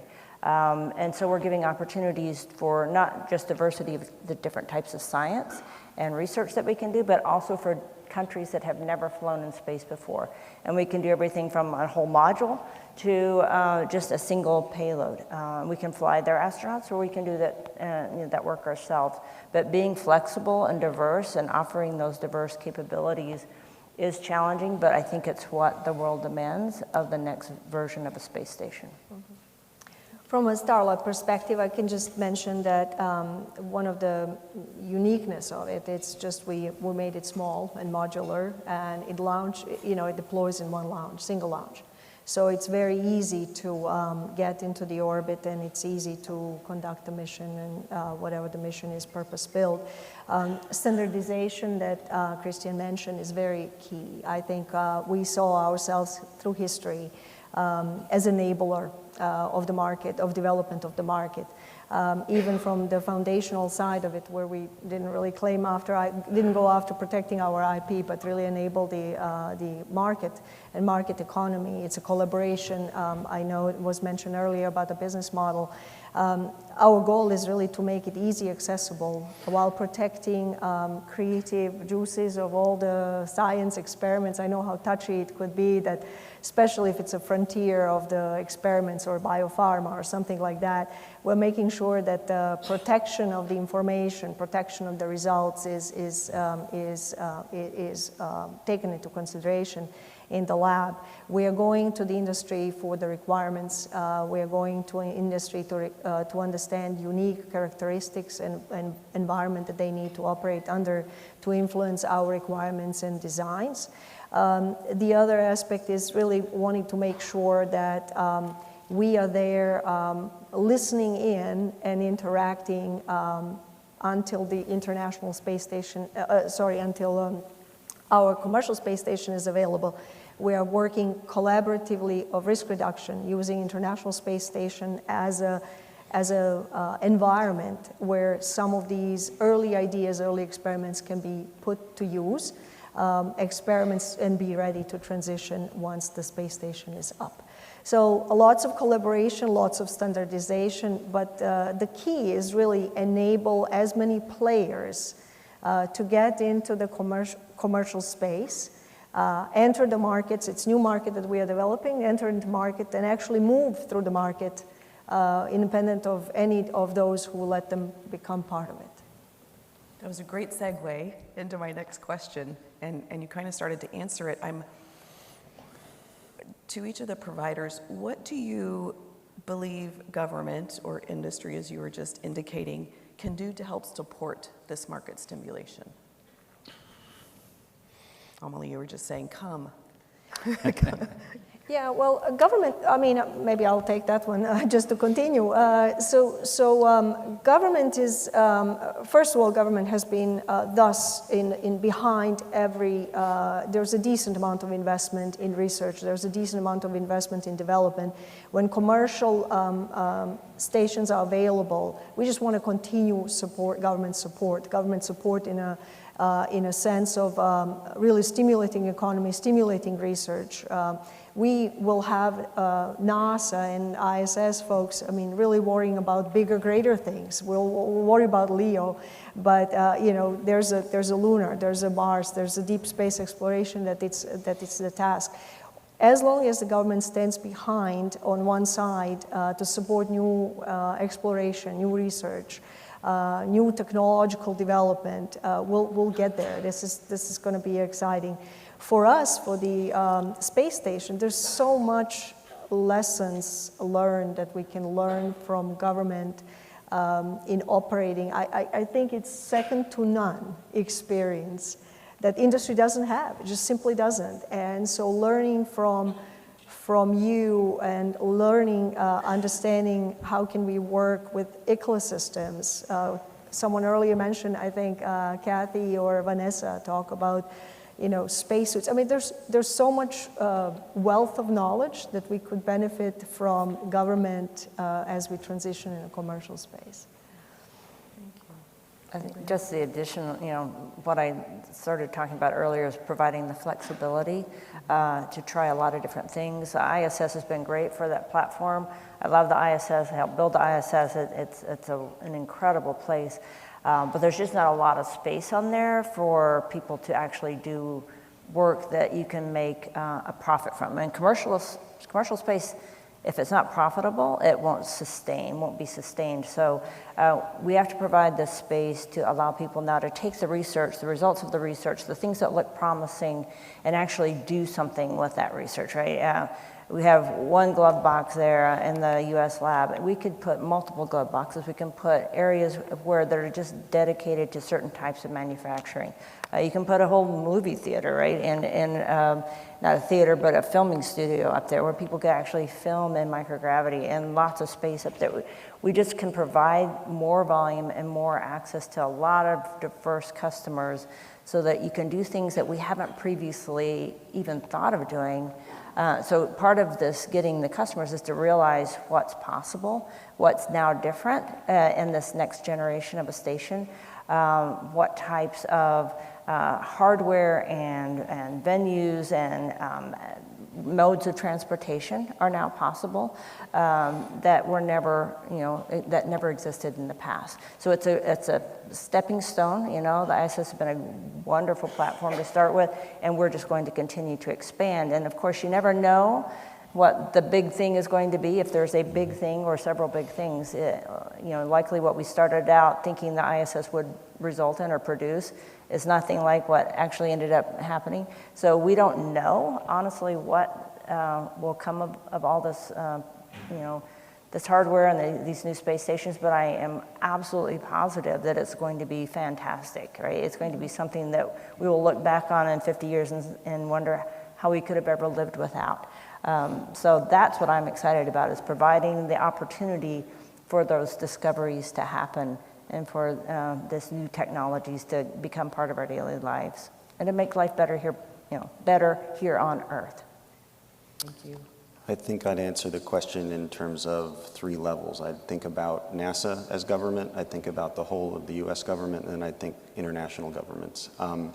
At the NASA level, besides the unique relationship that we have with the ISS and with NASA, I'll put that aside, but for all of us as providers, the work that Angela's team is doing to really get to not just what, but how much of what NASA's going to want to do in the future, and in what mechanisms is NASA going to want to procure that, helps all of us solidify, at least just like we're looking at all of the various customers that we're trying to support. How do we support that customer? How does that work into our revenue planning? How does that work into the forecasting and the facilities and the capabilities that we need to have on the facility win? Because we're not going to win if we're not investing in facilities that don't support multiple customers at the same time. And so understanding all of those customers' needs at the same time helps us do that integration work to make sure we're flying the right things at the right time frame. So that's really NASA. At a whole of government level, that gets more into a world that I'm not an expert in, but really about how do we, there's big questions around what does a national lab for the United States look like past the International Space Station? That's an important question that I think is going to need to be wrestled with this very community.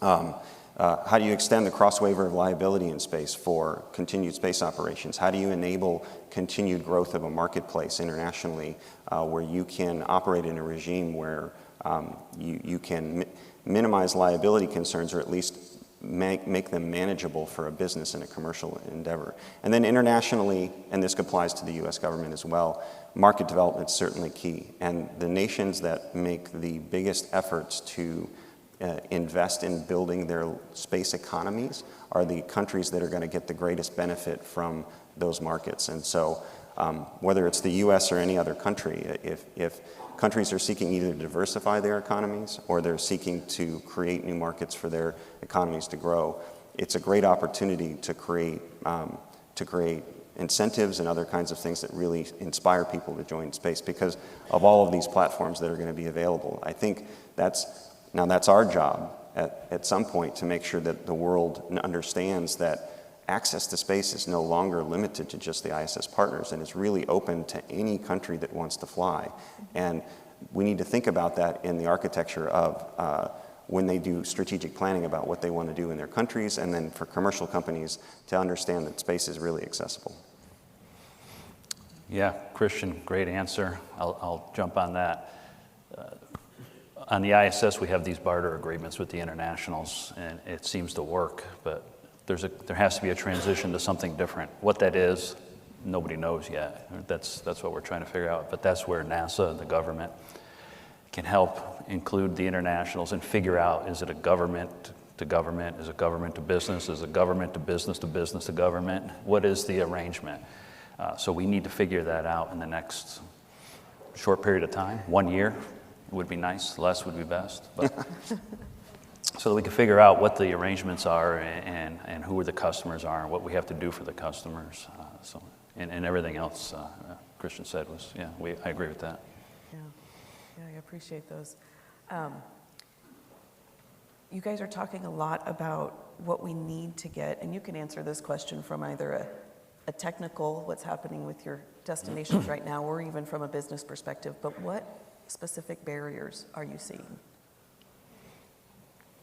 I think we just kind of talked about it. I think we just said a lot of us are agreeing that the technical is not the big barrier. It's really the definition of the business arrangements and getting the customers' needs and giving access to the customers and regular services. Regular services, I think, are going to be a big part of commercial space stations, in that the ISS does a great job, but it's trying to serve so many customers in so many different ways. We need more regular up and down. Is it weekly? Is it every 2 weeks? Is it every month? So we have to figure what that rhythm is for the customers going forward. So that's the challenge in my mind. What advice would you give to the customers currently utilizing the space station to become involved with your destinations?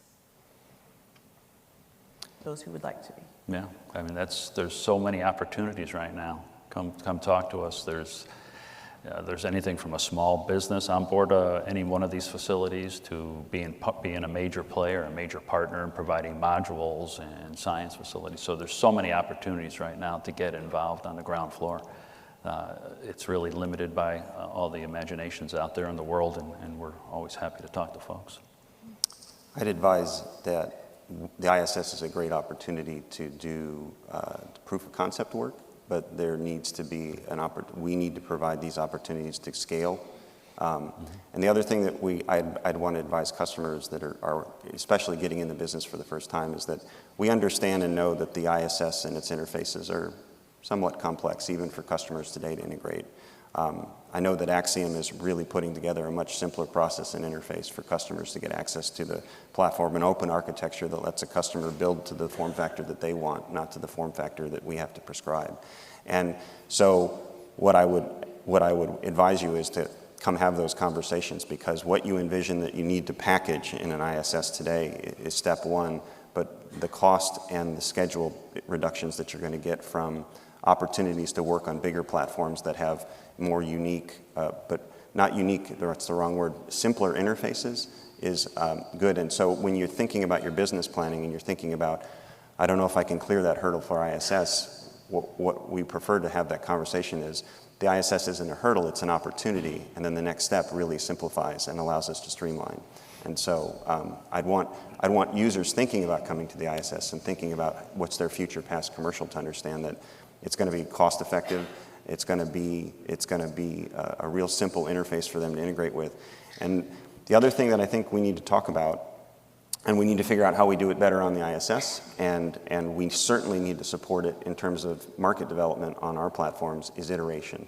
And so how we amplify iteration on the space station, where we allow people to do research in a more iterative and rapid fashion to get to answers quicker, or proof of concepts and iterate and get to answers quicker, is going to help do market development. And it's on us, again, to put together a process that allows users to come in and do work in that fashion, because that's the way we get to market development. But it's also the way we deliver customers cheaper results faster. So.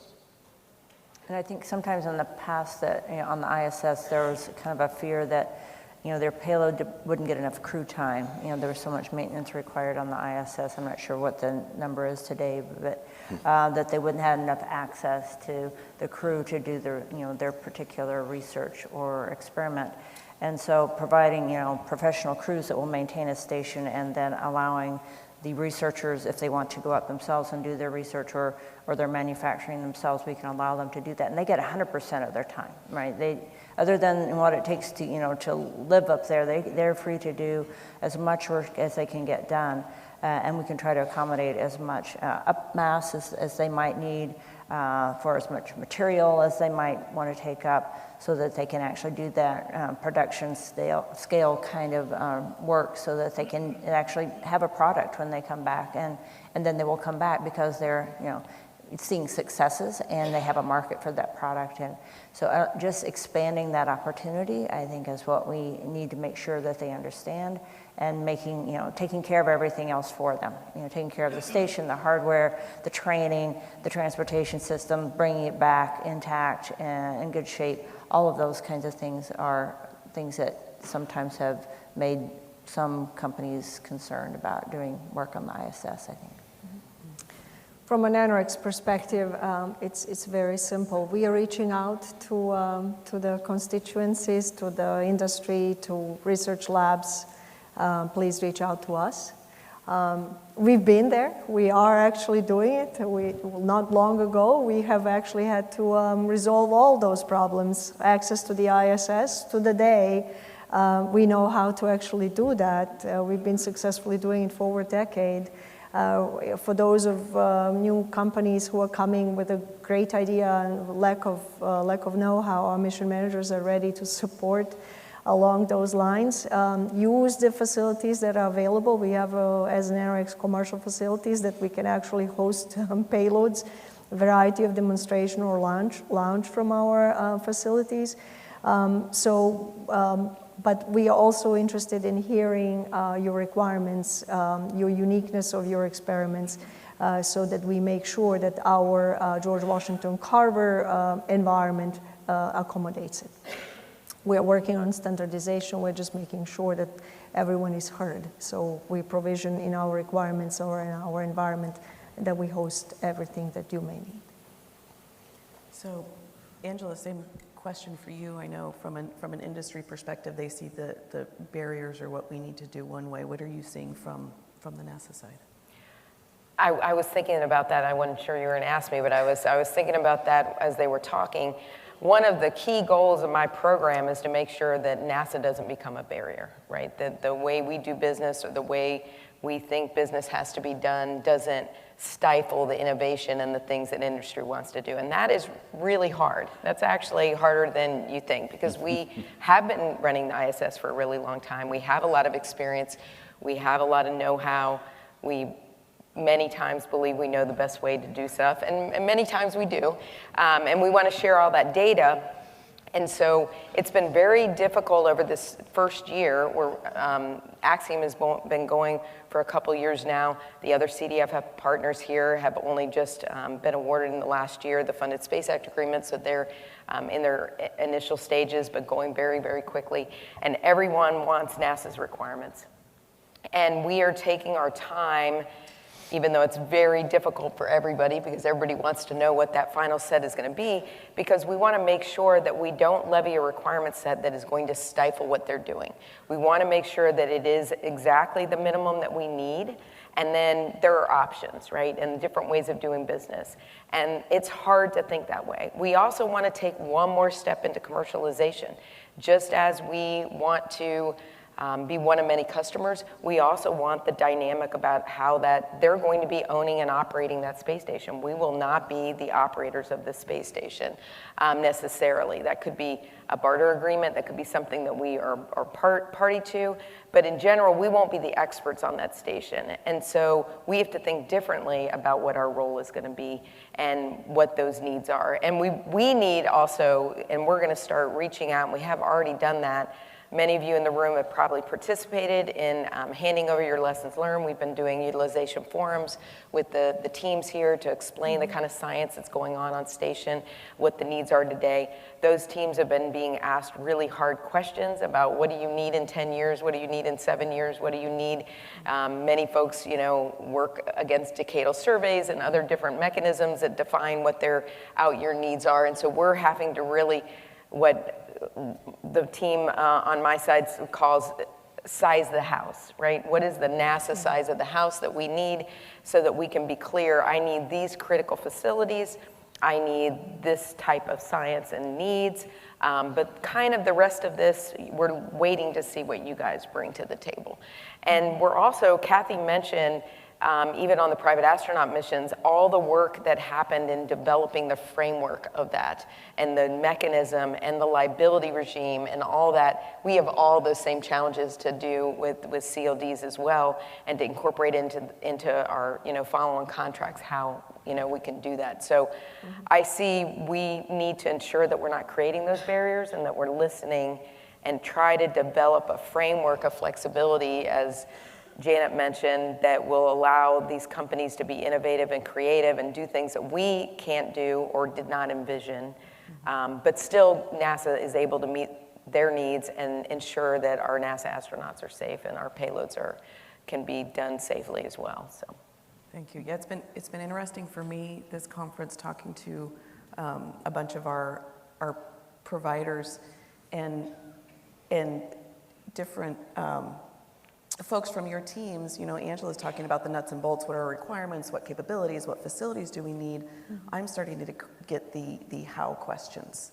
And it's that same kind of balance of, I don't want to tell anybody how they should do it, but I would love to share whatever it is you want to know about what we've learned, what worked, what didn't work. If it didn't work for us, it still might work for you, right? But I think that's a good conversation to step into together, ISS program and ComLeo, to go share some of those lessons learned about the day-to-day grind, or the how, what is it really like operating that facility in orbit?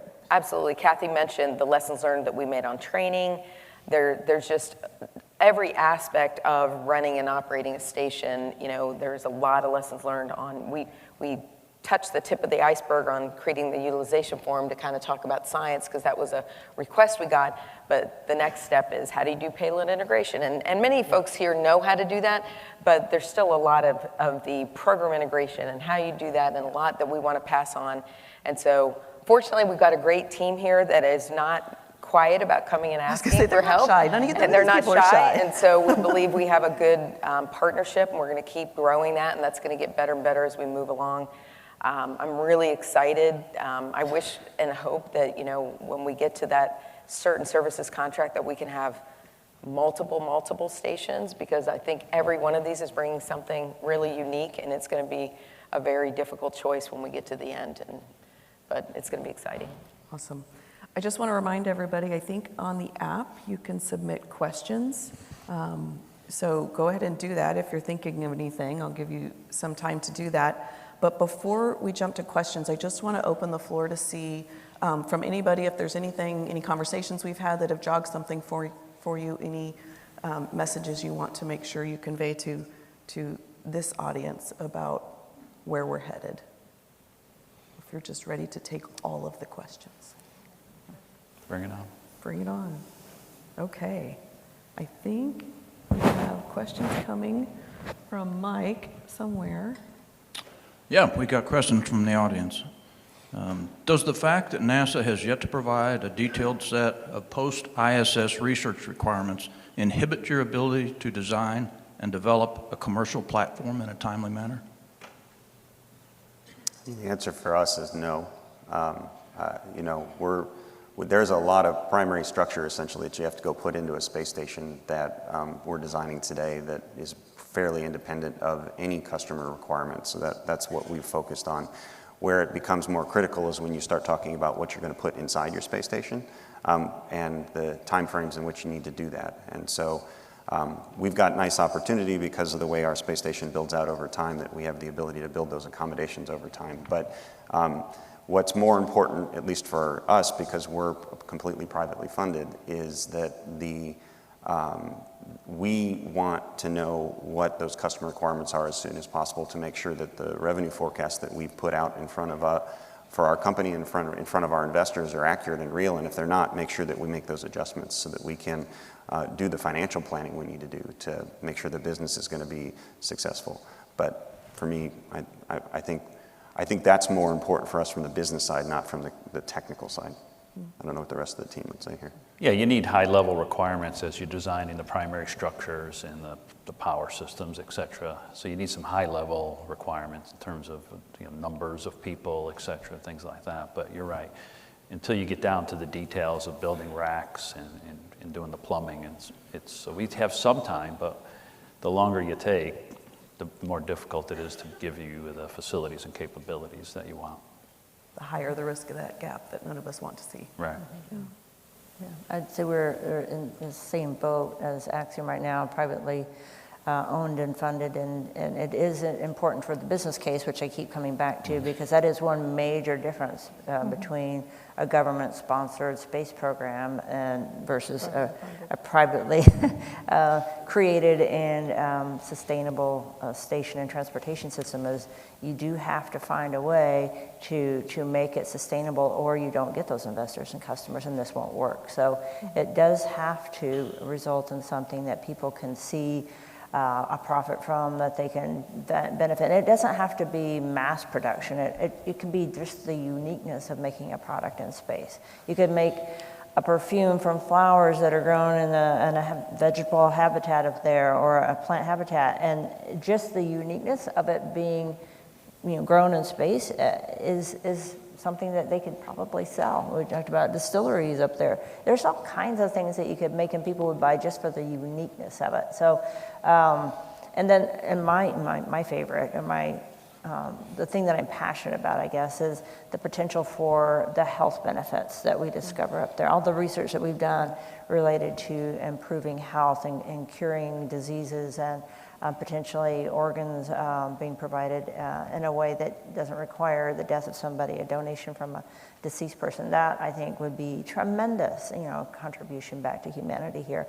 So there's just such a tremendous open opportunity for people to be very creative and look to microgravity or low Earth orbit for that next opportunity to do something really unique. And our jobs will be then to accommodate those needs and to try to create that laboratory for those companies and individuals to make that product that will, be demanded here on Earth in the future. So, like I said before, you don't know what that's going to be until some brave, company or soul is out there and tries the first thing. And if it's, incredibly popular or beneficial or profitable, then that will inspire more and more companies to come back and try this as well.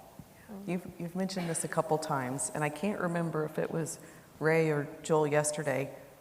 Bring the crazy ideas. Yeah. Bring the creativity. Honestly, Angela and I will both tell you it helps us get outside our box. So keep bringing it. Sorry, Amala, go ahead. No. I mean, I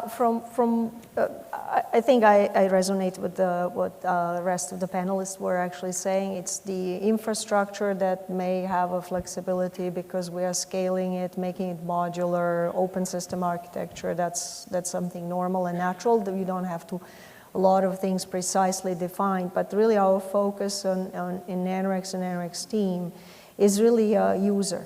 Our customers, our focus, enabling, servicing them, enabling research, innovation, new technologies. Where we're talking about pharma, we were talking about biology, we were talking about experiments that will actually benefit us way more than maybe even this community around can even anticipate. Just as some innovations were really took their market in a totally different way, not always in the intended way.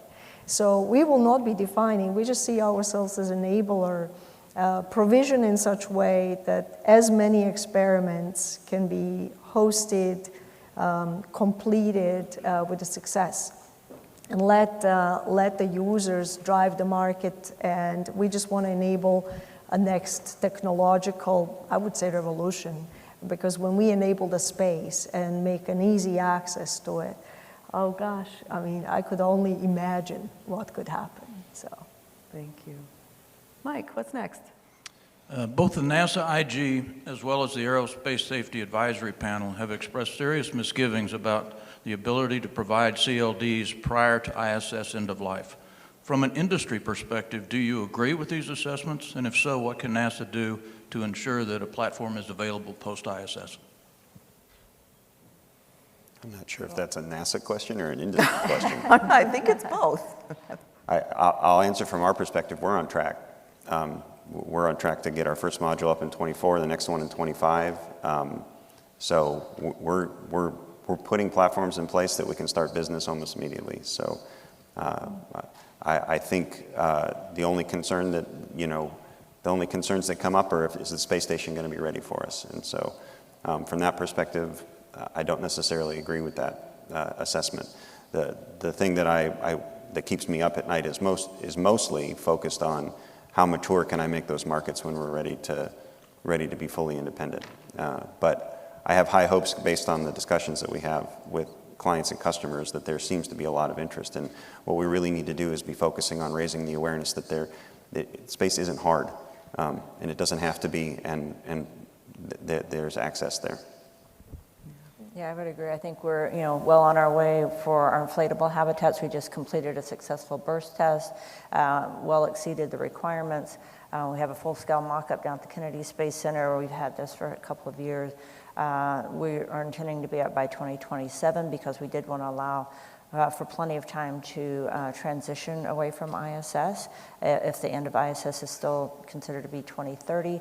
And integrating and working closely with Blue and our other partners on Orbital Reef to join the first two modules together and send a crew up to integrate and add all the necessary components by the end of 27. So I think that we're also on track for meeting those goals. We're all committed to be there a few years prior to the decommissioning of the ISS. Everyone's committed to that, staying committed. We will have overlap, so no worries there. And I think it's obviously very dependent on the market. A lot of folks are overestimating, some folks may be underestimating the market, and then it's the timing of the market. Is the ISS, when is the ISS? Is it coming down earlier? Is it coming down later? Those are the kinds of things that we have to work with NASA to try to figure out and make sure we don't over or underestimate the markets and the timing of that. That's really the big question. And we can get there before ISS comes down, but it's all dependent on the market. Yeah. Which is what makes us so much more unique from CRS and CCP, right? The business case, the cost effectiveness of these facilities, which is what we need, right, for the next revolution to really expand access to space. We got to drive costs down, right? And everybody's committed to doing that, and we need commercial companies to help us do that. It's not necessarily the government's forte, and so I think I saw those remarks. Obviously, I track schedule. It's very important. Our number one goal is continuous human presence, and so it's going to be on my list to be continually watching and tracking. I think communication is key. A lot of folks here have just kind of started this journey, but they are running really quickly.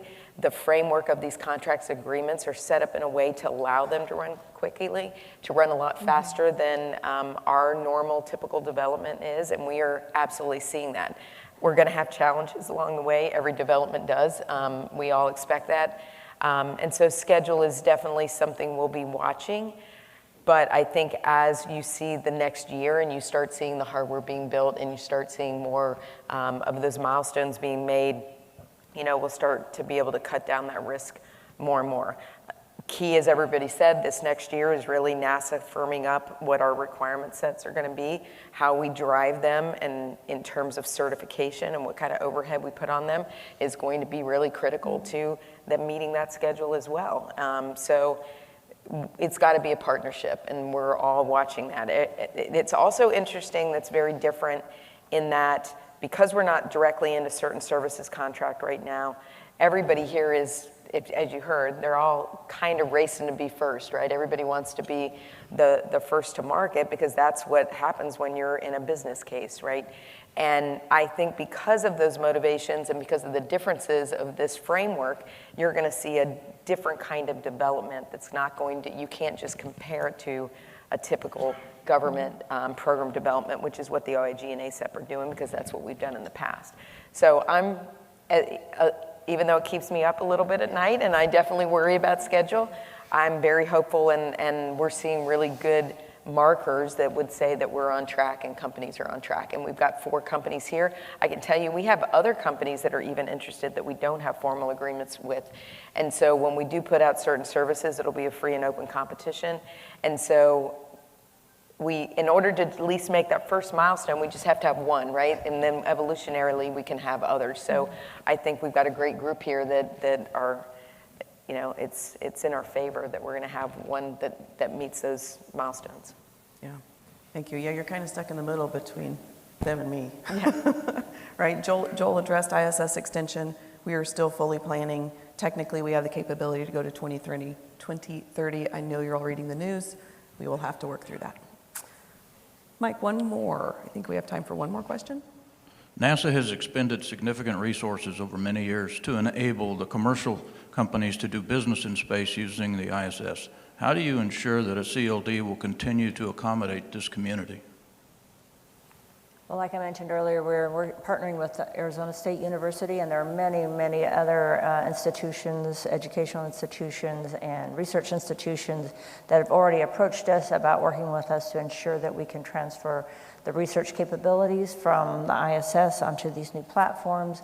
I just think it's just getting the word out there that we are going to be the next even more capable platform. The commercial CLD is going to be even more capable and more welcoming, and we do have to keep in mind all the safety regulations that will be required. There will be people I was on safety review panels at NASA for a long time, and there are some pretty wild ideas out there or things that may not necessarily be the safest things to do.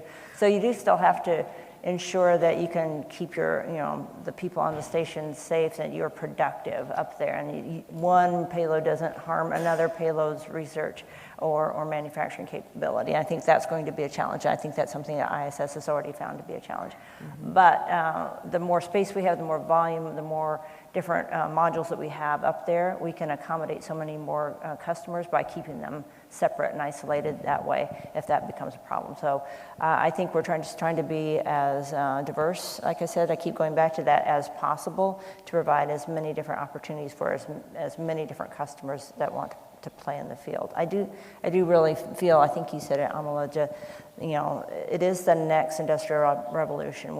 It is the next place to go. We've researched and we've been on this planet a lot. We've used pretty much every space there is on this planet to do what we need to do. The next place to expand and really learn is in microgravity.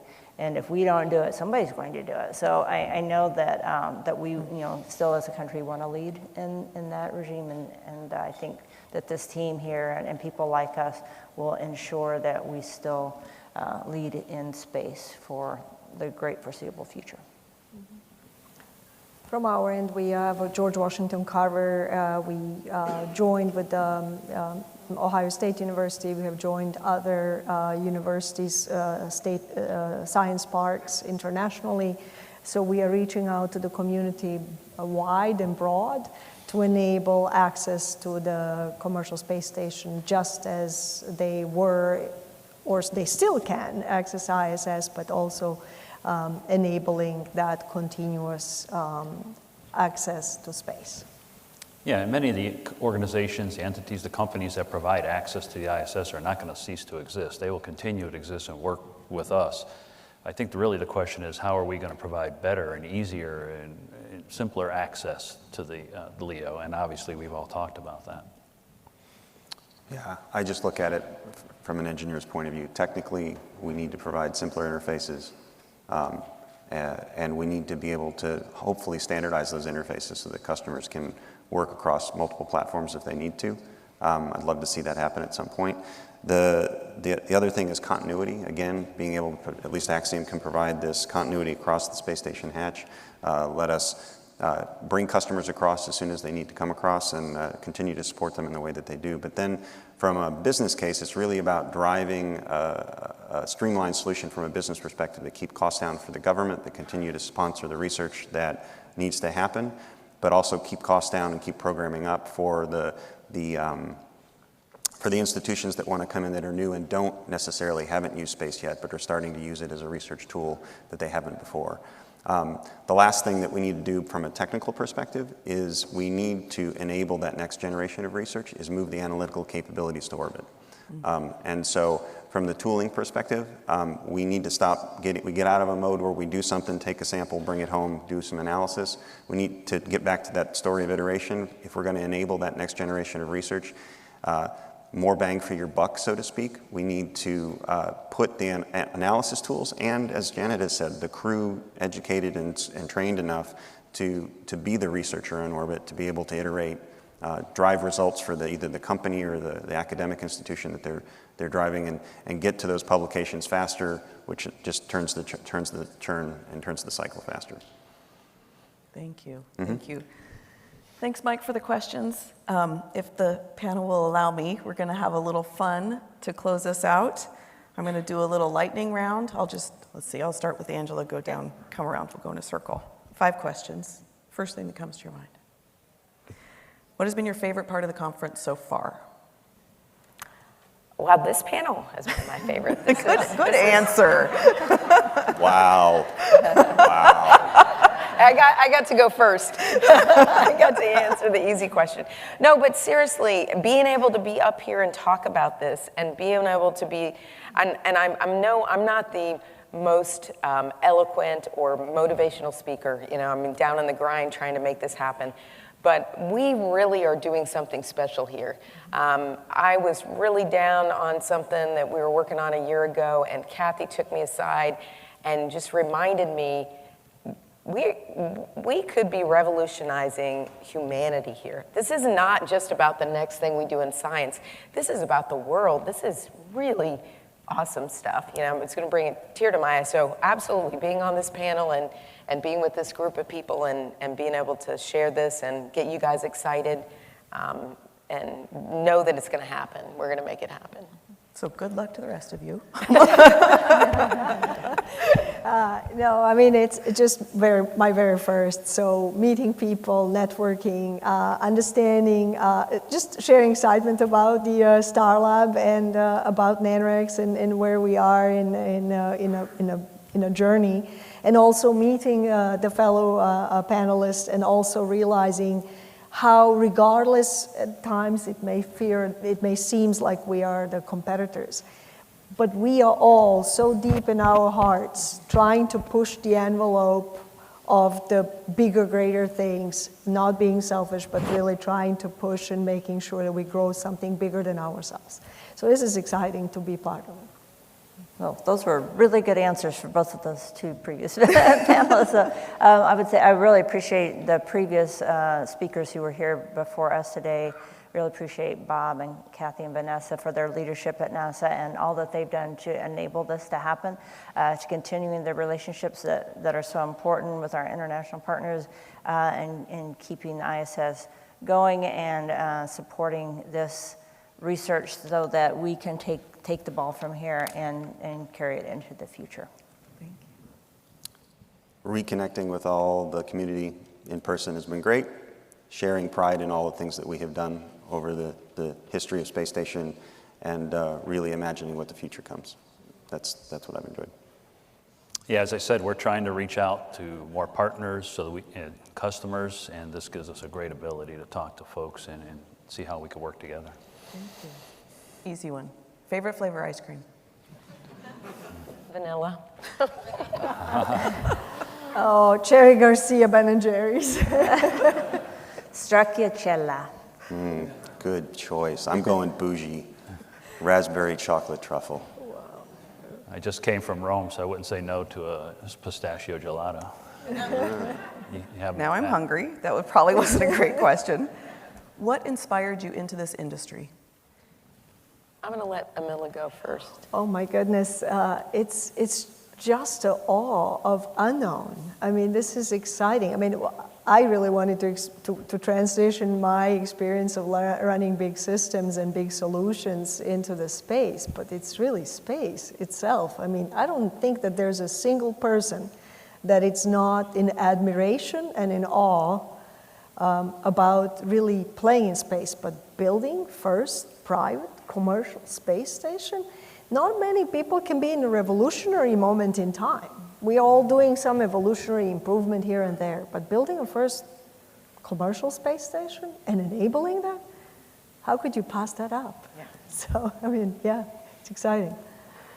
Yeah, I loved space since as I was a child and always wanted to do anything related to space. I always envisioned wearing a NASA patch someday when I was a kid and, maybe getting to fly into space. So I just feel like I've been so fortunate in my life to have achieved a lot of those goals and to continue to try to contribute as much as I can with the remaining career that I have. So that's why I'm still here. I think the recent first James Webb image encapsulates what for me was a childhood realization that we are, as a solar system, an infinitesimal part of the universe, and the urge to go explore it. I just wanted to fly in space, and it led to here. That's outstanding. Last question. Favorite space movie? Oh, man. Well, I guess more recently, I really love The Martian. Star Wars Episode 4, the favorite. Sorry. But the first three, not the real first, second three, first three. Even out of the first three, number 4, because I just can't imagine thinking back, 70s, right? And you look into this today, I mean, it's still accurate, it's just amazing. This is ISSRDC Comic-Con, we got to move on. Exactly. Yeah, speaking of that, I really, if you haven't seen it, Galaxy Quest is hilarious. It's not your stereotypical, but it is so funny. I was going to say Spaceballs, but I didn't want to go there. For me, not a movie, actually. It's a series, The Expanse. Yeah. Yes. Yeah. It's a good series. I got to watch Gravity while I was on orbit the night before in EVA, and as a lesson on what not to do. How did that EVA go? Very careful. Yep. Very carefully. This has been fantastic. Could I have a great round of applause for our panelists up here?